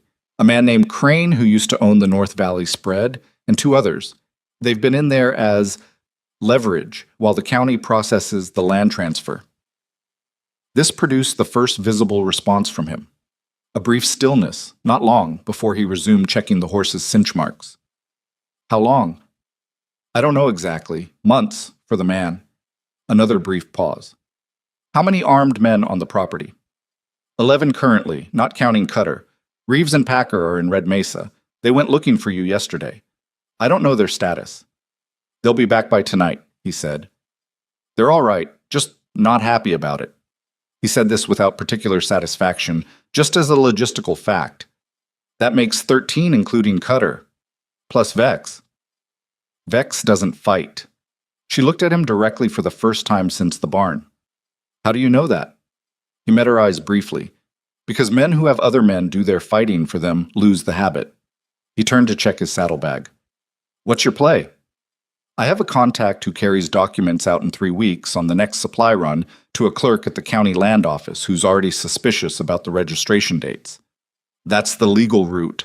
Documentation in the right hands. County authority moves on the ranch. The whole structure comes down through official process.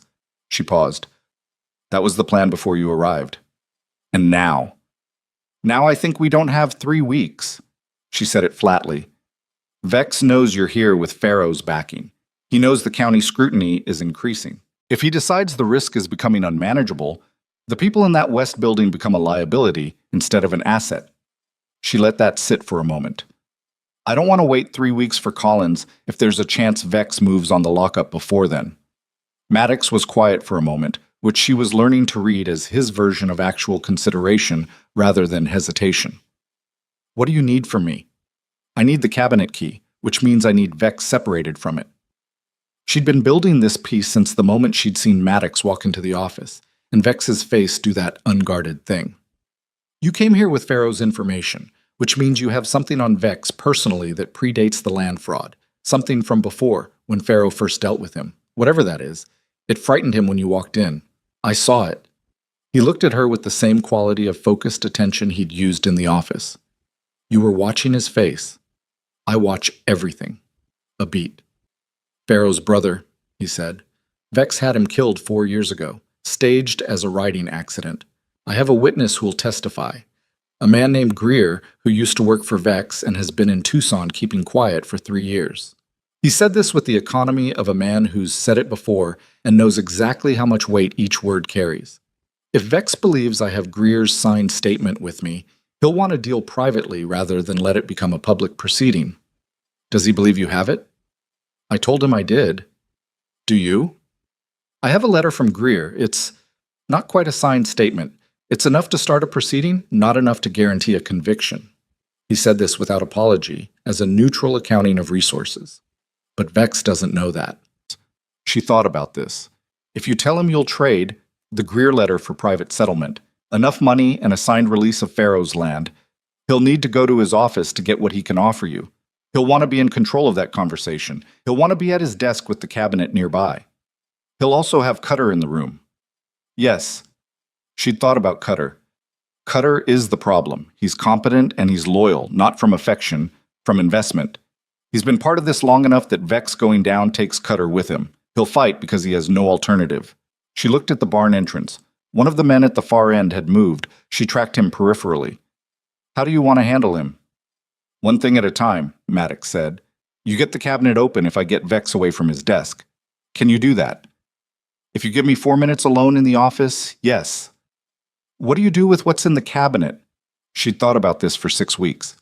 I don't take it. I can't carry it out without being searched. But I can copy the essential pages, the original registration dates, the ledger corrections. I've been keeping a personal record in my room, a parallel account of everything I've seen. If I can add the actual document details to what I already have. She paused. I also have Collins. He agreed to carry documents to James Harmon at the county office on his next run. If I can get the key information to Collins before he leaves his next visit, even if it's handwritten, even if it's my reconstruction rather than the originals, it's enough. It's enough for Harmon to know exactly where to look and what he's looking for. Maddox looked at her for a long moment. You've been building this for a while. 6 weeks, she said. Alone. Nell helped. She said it without deflection. Arlo too, without quite knowing it. He nodded slowly.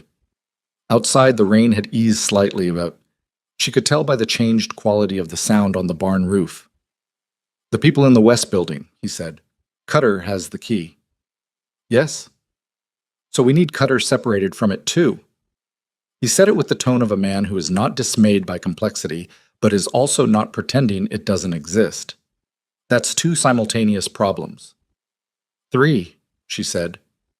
The supply store needs to be disabled before Vex can lock it down. If things go wrong and he retreats to a defensive position, controlling the supply store gives him leverage over the men. They're paid partly in goods, not just coin.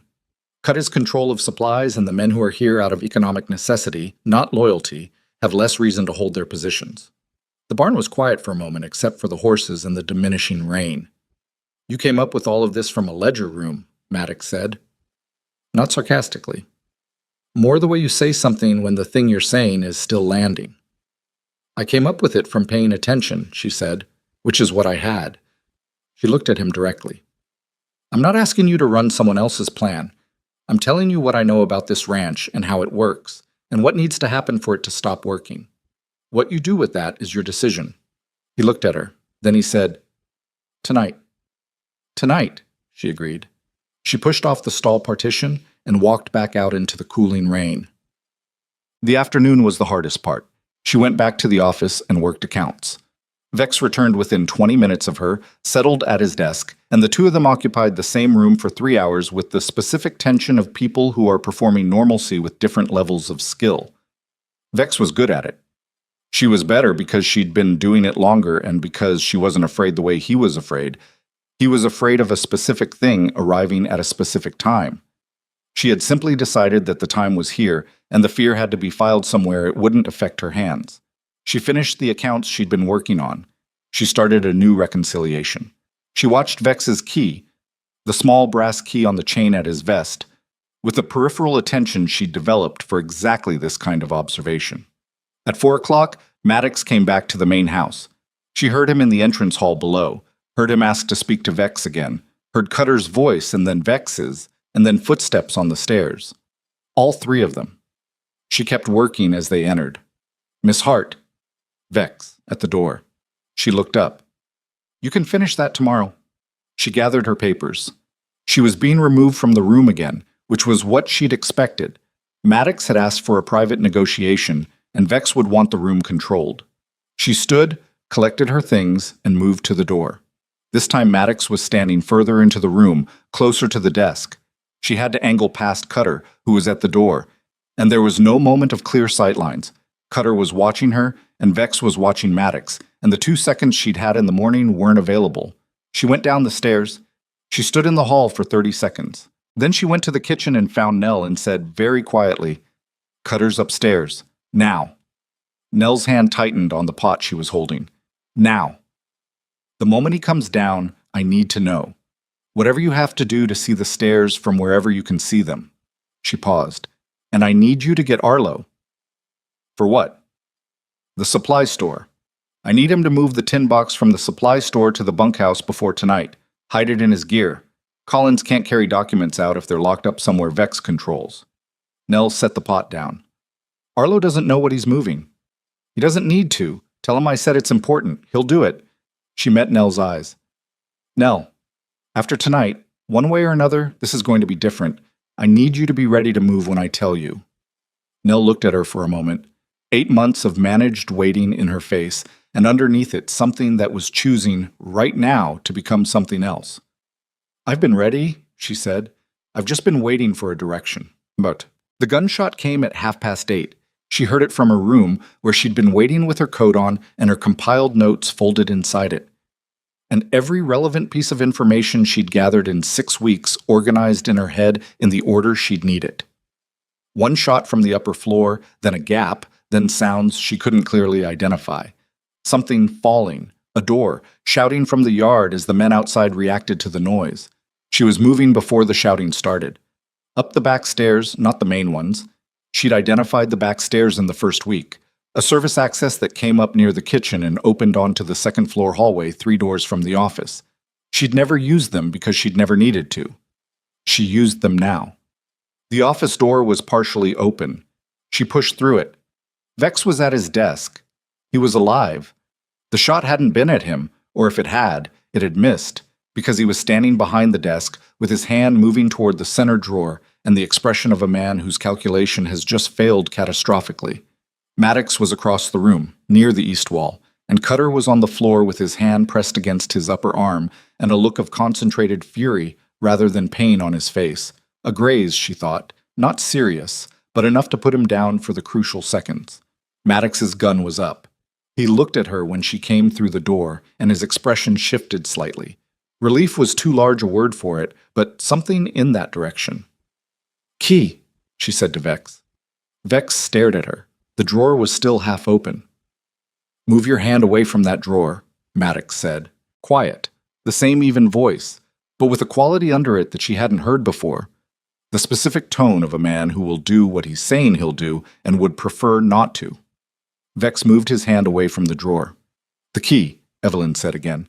The one on your chain. Give it to me. You don't understand what you're doing, Vex said. His voice was still controlled, which she found she respected, even while everything else about him was something she intended to dismantle. Even if you get into that cabinet, there's nothing there that will hold. My lawyers have... Your lawyers can work with what they have, she said. Give me the key. He looked at her. He looked at Maddox. He looked at Cutter on the floor, who was getting his feet under him with the slow care of someone managing pain. Cutter, Vex said. Don't, Maddox said. Cutter looked at Maddox's gun and made the calculation that Evelyn had been making and remaking for 6 weeks, the one about the cost of the next action versus the cost of waiting. He stayed where he was. Vex reached up to his vest and unhooked the key from its chain.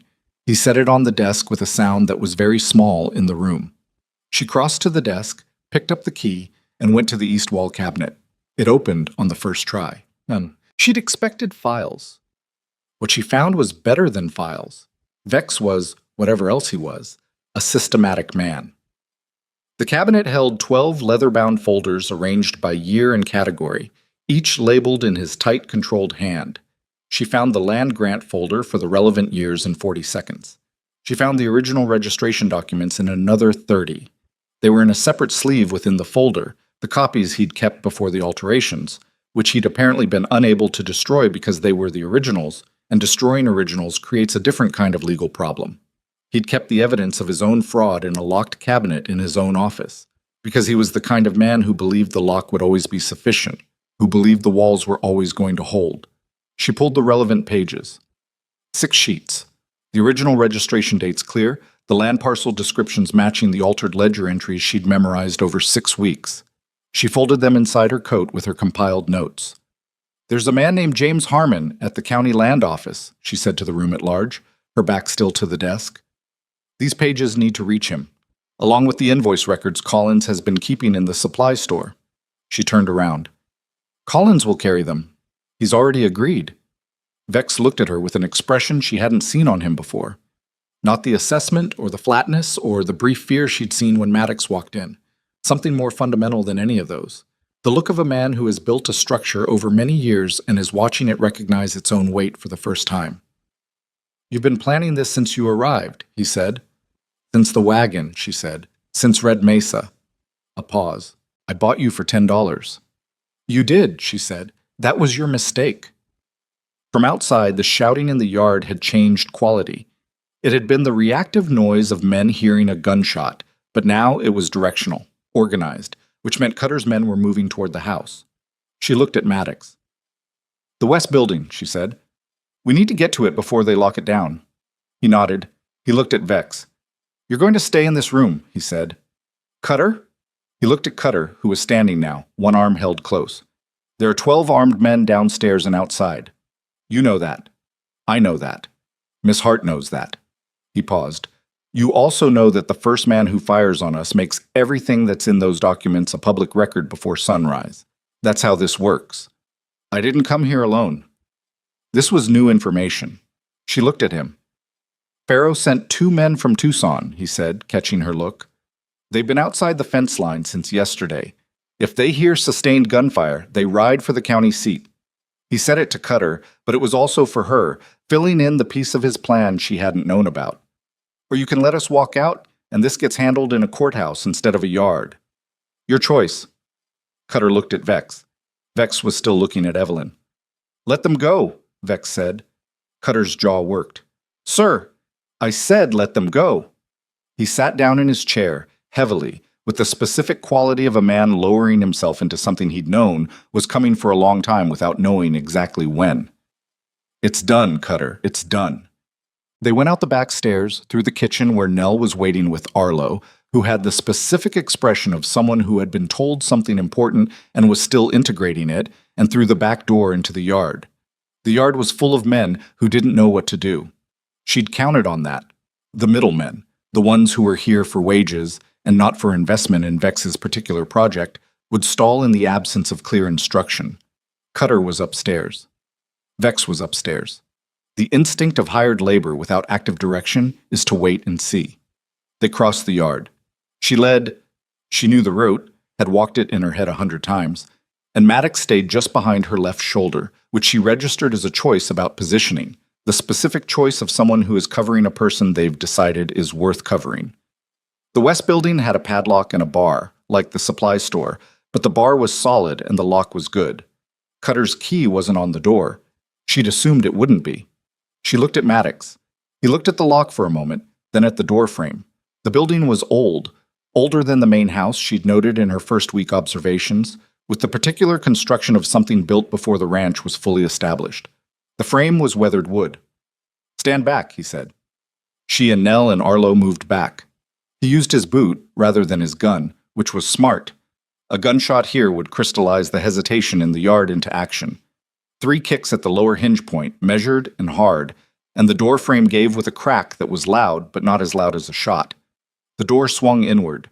The interior was dark. She'd brought a lamp. She'd thought of it before they left the house, taken it from the kitchen hook. She held it up.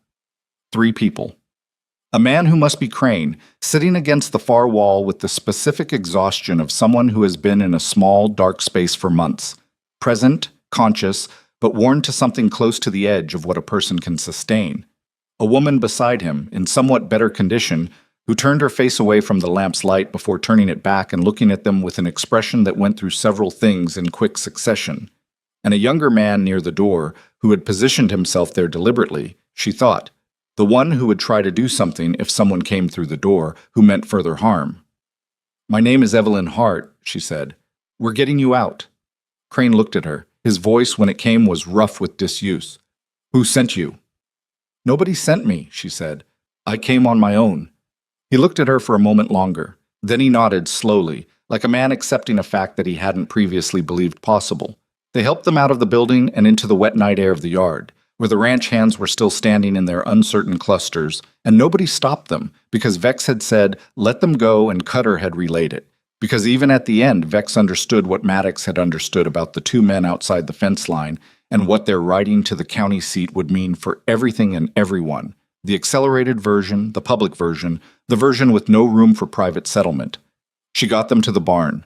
Maddox organized horses with the speed of someone who has extricated people from bad situations before and knows which details to skip. Nell stayed close to the woman, whose name turned out to be Margaret Crane, and whose composure was the specific kind that comes from deciding very early that falling apart is a luxury you cannot afford, and maintaining that decision past the point where it has cost you considerably.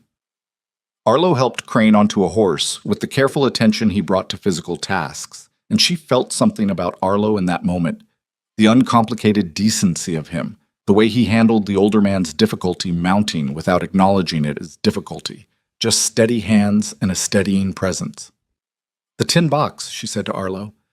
"In my bedroll, like you said. When Collins comes, but first Friday of next month, you give it to him and tell him it goes to James Harmon at the county land office. That's all. He'll know what to do." Arlo nodded seriously. "James Harmon, county land office." "Yes." She looked at him. "You should come with us." He thought about it.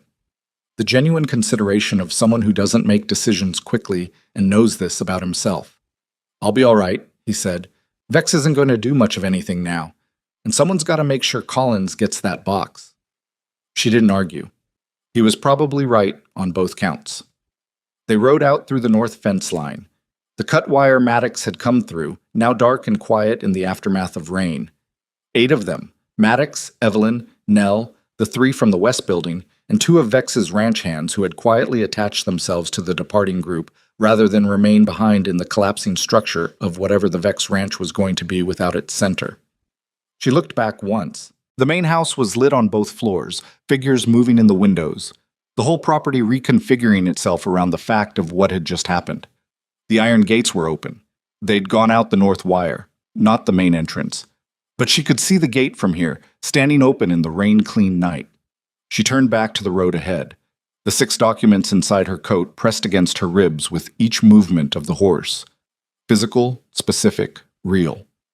Everything she'd spent 6 weeks building toward, folded in oilskin inside her jacket, riding away from the place it had been locked for years. She thought about James Harmon at his county office desk, turning over dates that didn't quite match. She thought about Collins and his tin box, and the careful nervousness of a man choosing the less dangerous version of his own story. She thought about Nell riding beside her and Margaret Crane on the horse behind, and the younger man from the lockup who hadn't given his name yet, but who had positioned himself at the door because someone had to. She thought about Arlo, back in the barn, putting the tin box in his bedroll with the serious reliability of someone who has been told a thing is important and has believed it. Maddox rode up beside her. They moved in silence for a few minutes, the road unspooling north and then bending west toward the main county track. "The 2 men from Tucson," she said eventually. "They're meeting us at the fork." "And then?" "Tucson. There's a territorial judge there who's been waiting for someone to hand him something on Vex for 2 years. He paused. "Pharaoh's been building a case for a long time. He needed the documents. He has them now." She felt the oilskin against her ribs. "Or will have them." "Yes." They rode in silence a little further. The rain had stopped completely, and the night had the clean-washed quality that follows a sustained rain. The air different, the dark more complete, the stars beginning to show at the edges. "You didn't need me," Maddox said. It wasn't quite a question. She thought about it honestly. "I needed the disruption," she said. "I needed something from outside to move when I moved. I had Collins and the timeline, but the timeline had problems, and Vex was going to make a decision about the people in that building before Collins's next run." She paused. "So I needed what you brought, the witness, the credibility, the 2 men at the fence line." Another pause. "But the documents, the understanding of what they meant and where they were, that was 6 weeks of being in that room every day." "Yes," he said. "You shifted the plan when you arrived," she said. "I'd built something for a specific timeline, and you changed the timeline." "Did that bother you?" She considered. "It would have if I'd let myself be attached to the specific plan rather than the outcome." She looked at the road. "I wasn't attached to the plan." He was quiet for a moment, then, "The man at the county office. Harmon." "Yes. If Collins delivers what's in that tin box, and you get the originals to Tucson, Harmon will have enough to move on the county filings within a week. The registration fraud is clear enough that a territorial judge can issue an injunction on the land transfers and open a full proceeding. He said this with the measured certainty of someone who has done the legal accounting and knows what the numbers produce. Pharaoh gets his land back, the tenant ranchers get their cases reviewed, and Vex? Vex sits in that office, she said, and waits for what's coming. The road bent west. Ahead, at the fork, she could see in the far distance 2 pinpoints of lamplight that would be Pharaoh's men from Tucson. She had 6 documents in oilskin inside her coat, and Nell was riding on her left, and the night was clear after the rain, and behind her, 11 miles south, the Vex Ranch was figuring out what it was now that the thing holding it together had been pulled free. She knew what it was. She'd known since the first week, when she'd looked at the altered ledger entries and understood the logic of the fraud and understood therefore its vulnerability. It was a structure built on a single false premise, held in place by documents that could be contradicted. Remove the document's authority, and the whole thing had no more structural integrity than the bar on the supply store door, the one that pulled loose from rotted wood if you knew where to grip. She'd known where to grip. They reached the fork at midnight. Pharaoh's 2 men were where Maddox said they'd be. A pair of weathered riders who introduced themselves as Holt and Deacon and shook hands with the economy of people who are on a job and know it. They had a supply wagon with them, which Maddox had clearly arranged in advance, and this was where Evelyn understood something she'd only partially grasped about how Maddox operated. He planned for the people he intended to bring out, not just for himself. The wagon had blankets and water and a medical kit, because someone had thought ahead about what condition the people in the West Building might be in. She helped Margaret Crane into the wagon and watched the older woman's hands as she settled onto the blankets, the slight tremor that comes from sustained confinement and poor nutrition, the careful way she arranged herself, as though still not fully trusting that the space around her was real and not about to contract again. Crane himself sat beside her and took her hand, which he did without looking at her, just reached across and held it, and that gesture said more about what they'd endured together than anything he might have put into words. The younger man from the lockup, his name turned out to be Dix, a tenant rancher's son who'd been taken 3 months ago as an additional persuasion when his father had been slow to sign the land transfer, sat in the back of the wagon and looked at the sky with the specific expression of someone reacquainting themselves with the fact that the sky exists and is available to be looked at. Nell sat beside him without speaking. She didn't need to. She understood that kind of reacquaintance from the inside. They rode through the remainder of the night, and Evelyn rode with the documents inside her coat, and the particular feeling of a person who has been operating on compressed resources for a very long time and can feel the compression beginning, just barely, to ease. Not safety. She was careful not to call it safety yet, because safety was a thing that existed at the end of a legal proceeding that hadn't started, in a future that wasn't real yet, but something adjacent to relief. The specific quality of a chest that can expand slightly more than it could yesterday. They arrived in Tucson 3 days later, road-worn and short on sleep, and Silas Pharaoh met them at the edge of town in a way that told Evelyn he'd been watching the road for longer than he'd admit. He was older than she'd built him in her head from the ledger entries, and Collins's overheard conversations, perhaps 60, with the careful movements of a man who'd been ill and recovered but carried the recovery with him. He shook Maddox's hand and then looked at Evelyn with an expression that was trying to calibrate something it hadn't expected.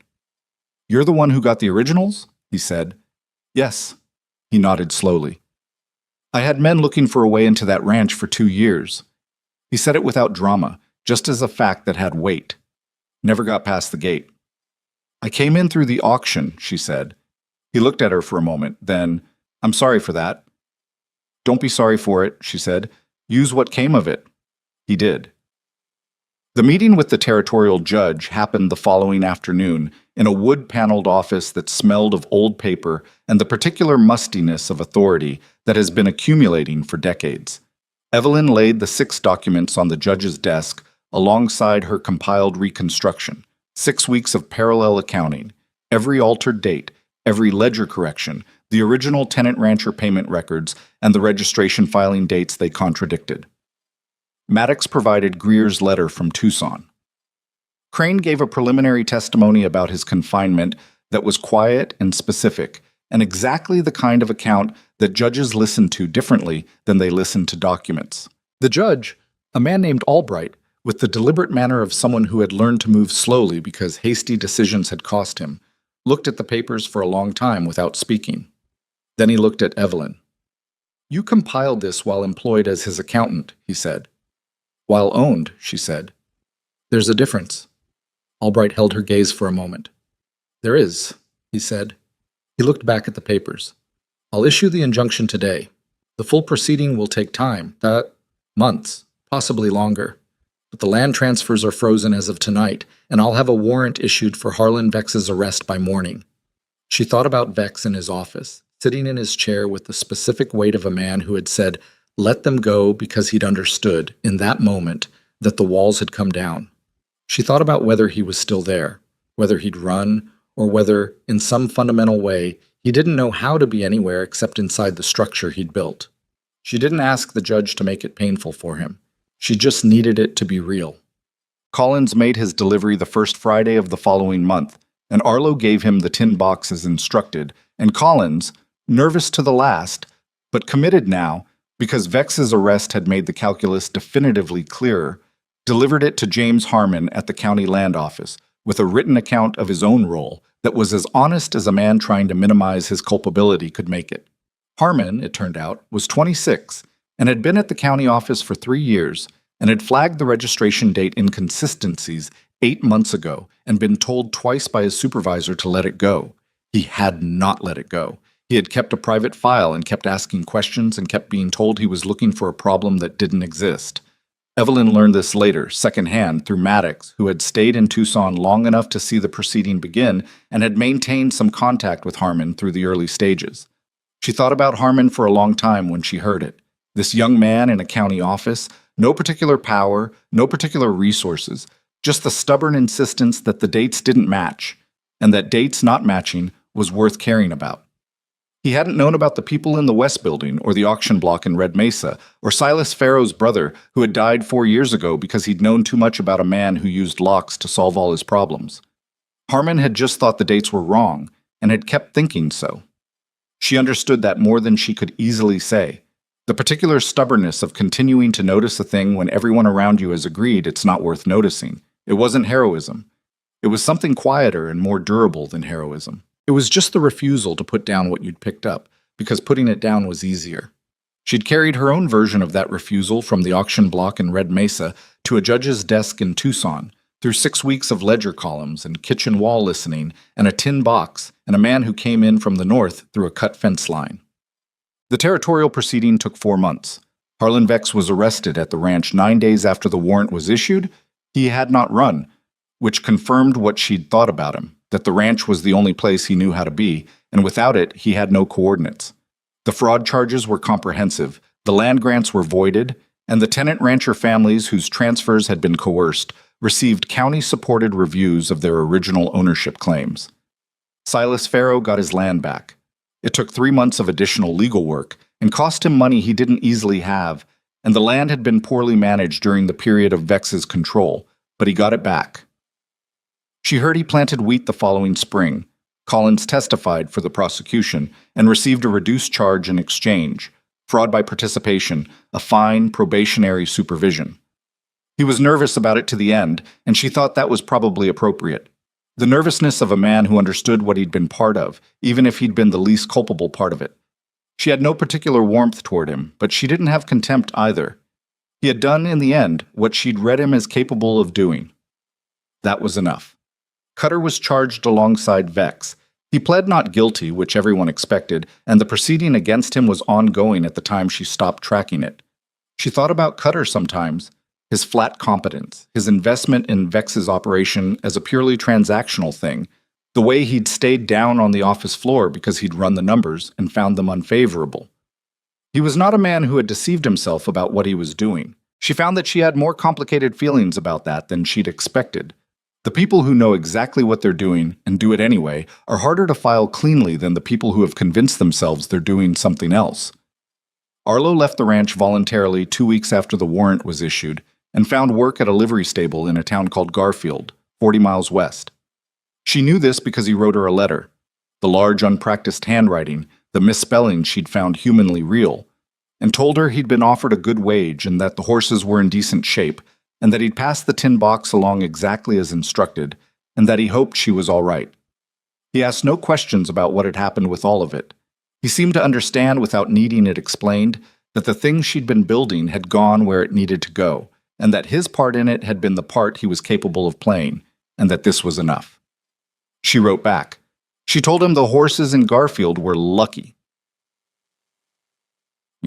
She and Nell stayed in Tucson through the initial proceeding because Evelyn's testimony was needed and Nell's account of her months at the ranch was part of the evidentiary record. They rented a room together in a boarding house on the west side of town, a narrow room with 2 cots and a window that actually had glass in it, which Nell mentioned twice in the first week, with the quiet emphasis of someone noting a specific luxury. They were not quite friends in the way that word usually works, because what they'd been through together had made them something that didn't reduce comfortably to a simpler category. They'd shared information across a kitchen wall and planned in the dark and ridden out through cut fence wire together, and the particular bond that produces is not the same as the bond of shared comfort or shared interest. It's harder to name and harder to break. Nell decided, after the proceeding, that she was going to Albuquerque. She had a cousin there she hadn't been in contact with for 2 years, and she thought it was time. She said this over supper one evening with the matter-of-factness of someone who has made a decision and is not asking for input, just reporting the conclusion. "That's good," Evelyn said. "You?" Nell asked. Evelyn thought about it. She'd been thinking about it for weeks, in the way you think about things when you've been so focused on an immediate problem for so long that the resolution of it leaves a space you don't quite know how to fill. What did you do when the thing you'd been surviving was finished? When the ledger was closed and the case was in proceeding and the fence wire was behind you? "I'm going back to Red Mesa," she said. Nell looked at her. "Why?" It was a fair question. Red Mesa was not a place that had been kind to her. It was the town that had stood and watched a Wednesday afternoon auction with the mild attention of people observing livestock, where 200 people had collectively decided that their own comfort required them to look at a rusted rooster rather than at what was happening in front of them. "Because there's an empty office in that town," she said. "The merchant who used to operate there closed up before I came through. And there's no one doing accounts or record-keeping for the smaller operations in the valley now that Vex's ranch has been seized." She paused. "Someone has to do it, and I'm better at it than most people." Nell was quiet for a moment, then, "That's not the only reason." She looked at her coffee cup. "No," she said, "it's not. The other reason was something she'd been sitting with since the night they'd ridden out through the north fence line, and she'd looked back at the ranch house and thought about what it meant that nobody in that town had done anything. Not because they were evil. Most of them weren't. Because they'd calculated the cost and found it too high and had looked at the rooster instead. She understood that calculation. She'd met it in herself, in the merchant's office 3 years ago, when she'd seen something she'd documented and then put down because putting it down was easier. The difference between her and the crowd at the Wednesday auction was not a difference in moral character exactly. It was a difference in what had happened next. She'd ended up on the auction block herself, which had changed the calculation considerably. People were not brave or cowardly in the abstract. They were brave or cowardly in specific circumstances, and the circumstances mattered enormously. And one of the things that changed circumstances was whether someone was already standing up when you were deciding whether to stand. She thought about going back to Red Mesa and opening an office and doing good, honest account work for the small ranchers and merchants who needed it, and being present in that town as a specific person who had been sold at auction and had not been broken by it. Not as a lesson, not as a symbol, just as herself. Difficult, imperfect, still working things out, in a place that needed to be reminded that the rusted rooster didn't have to be the last word. She thought that was worth something. She thought maybe it was worth quite a lot. Maddox came to the boarding house the evening before he rode out. He came with his hat in his hand, which she found unexpectedly disarming, and he sat across from her at the small table by the glass window, and they had coffee that was too strong because neither of them had mentioned that the boarding house made it too strong, and they'd both been drinking it without comment for a month. "Proceedings in good hands," he said. "Albright's thorough." "I know." She'd been in enough of the sessions to have formed her own opinion of Albright, which aligned with his. "Farrow wants to compensate you." He said it carefully, watching her face. "For the documents." for what you did inside the ranch. Tell him to plant more wheat. He looked at her for a moment. Then, for the first time in the months she'd known him, something that was genuinely a smile. Not large. He wasn't a large gesture person, just the shift of expression that happens when someone is actually, momentarily, amused rather than performing amusement. "I'll tell him that," he said. They sat in a short silence that was not uncomfortable. She'd found, over the months in Tucson, that Maddox was someone she could be quiet with, which was rarer than it sounded. He didn't fill silence with noise to manage his own discomfort, which was something she'd noticed immediately and respected. "Where do you go from here?" she asked. "Back through the territory. There are other things." He said it without drama, the way he said most things. A man with a life that moves and has learned to move with it. "You?" "Red Mesa." He looked at her. He had the same quality Nell had, the capacity to ask a real question with his expression without making it into a demand. She answered it the same way she'd answered Nell. "Because someone should," she said. He nodded slowly. "It's not an easy place to be." "No," she said. "I know what it is." He stood and put his hat back on. At the door he paused, which was a habit of his. The pause before exit, the moment of deciding whether there was something worth saying or whether the exit itself was sufficient. "Evelyn," he said. She looked up. "What you put together in there." He said it with the specific weight of a man choosing words carefully, not because he's being polished, but because the words actually matter to him. "That wasn't luck." "No," she agreed. "It wasn't." He nodded once and left, and she heard his boots on the boarding house stairs, and then the street door, and then nothing.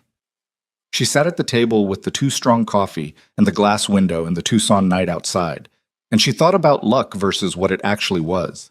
The particular combination of attention and patience, and the willingness to keep picking up what you'd picked up, even when every reasonable voice was suggesting you put it down. She'd carried her version of it from the auction block in Red Mesa, through 6 weeks of office work that was also reconnaissance, through kitchen walls and supply stores and cut fence wire, and a cabinet that had opened on the first try. She didn't think of it as strength, exactly. Strength implied something innate, some quality you had or didn't have. What she'd used was more like practice. The practice of noticing, of not looking away, of choosing the next right small action when the full shape of the right action was too large to hold. She'd learned it first in the merchant's office 3 years ago, when she'd noticed something wrong and had put it down because the cost seemed too high. She'd spent a long time after that understanding what putting it down had cost her, not in punishment, not in consequence, but in the specific interior diminishment of having chosen the easier version of herself when a harder version had been available. She didn't think of Red Mesa as redemption. That was too clean and too simple, and she'd learned to distrust clean, simple things.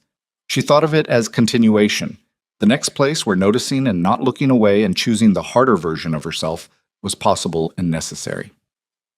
She rode into Red Mesa on a Tuesday morning, which she found fitting. The town looked the same. Of course it did. Towns don't change for individual histories, and a few months was nothing in the life of a place that had been grinding along in the border dust for decades. The same 2 streets, the same buildings, the same dry goods store with the rusted rooster weather vane above it, still stuck facing southwest. She tied her horse at the rail in front of the building that had been the merchant's office, which had a for-lease notice on the door that had been there long enough to have faded. She stood in the street and looked at it for a moment. 2 women she didn't know passed on the boardwalk. They looked at her with the instinctive assessment of a small town processing a stranger. She looked back calmly, without aggression or invitation. One of them, older, with the brisk movement of someone perpetually in the middle of several things, paused. "You looking to lease that space?" "Yes," Evelyn said. "What kind of business?" "Accounts, record-keeping, legal document work for small operations in the valley." The woman looked at her, looked at the building, did some kind of quick and visible calculation. "Valley's been a mess since the Vex business. Half the ranchers don't know what they own legally anymore." She said Vex the way you say a name that still has some electricity in it. "I know," Evelyn said. "I'm familiar with the situation." The woman looked at her more carefully, with the quality of someone arriving at a recognition they hadn't expected. "You're the woman from the auction," she said. Not unkindly. Evenly, the way you state a fact you're not sure what to do with. "Yes," Evelyn said. A pause. The rooster above the dry goods store was still pointing southwest. The woman seemed to be deciding something. The landlord on that building is my husband, she said finally. Come and talk to him this afternoon if you're serious. He'll want a month down. That's fair, Evelyn said. The woman nodded and moved on. Evelyn turned back to the faded notice on the door. She was going to need a desk. She was going to need paper and ink and a good lamp and probably a second chair for clients. She was going to need to spend the first few weeks proving to this town that the person standing in front of them was someone they could bring their actual problems to, which was going to require patience and consistency and the willingness to be looked at sideways for longer than was comfortable. None of that was simple. None of it was going to resolve cleanly or quickly. People who had watched a Wednesday auction in silence did not become different people overnight, and she was not going to pretend otherwise. What changed was not people's fundamental nature. It was the available example, what was visible, what was demonstrated to be possible. She was going to demonstrate some things. She looked up at the rooster one more time. Still southwest. Stuck for years as far as anyone could tell. She went to find the landlord's wife's husband. She had work to do, and she had always been better at work than at waiting, and there was more of it here than she could have reasonably planned for, which suited her in a way she didn't entirely have words for. The particular satisfaction of a problem that's larger than the solution you came in with, that will require more of you than you've already given, that will not be finished when you finish it, but will continue to require someone willing to stand in the middle of it and not look away. She had been sold for $10 on a Wednesday afternoon in the border dust, and she had not been broken by it, and she had not left when leaving was possible, and she had made herself into the specific instrument required by the specific situation in front of her, which was not a tidy story and was not finished yet. She didn't need it to be finished. She just needed to know what the next right thing was. She always had.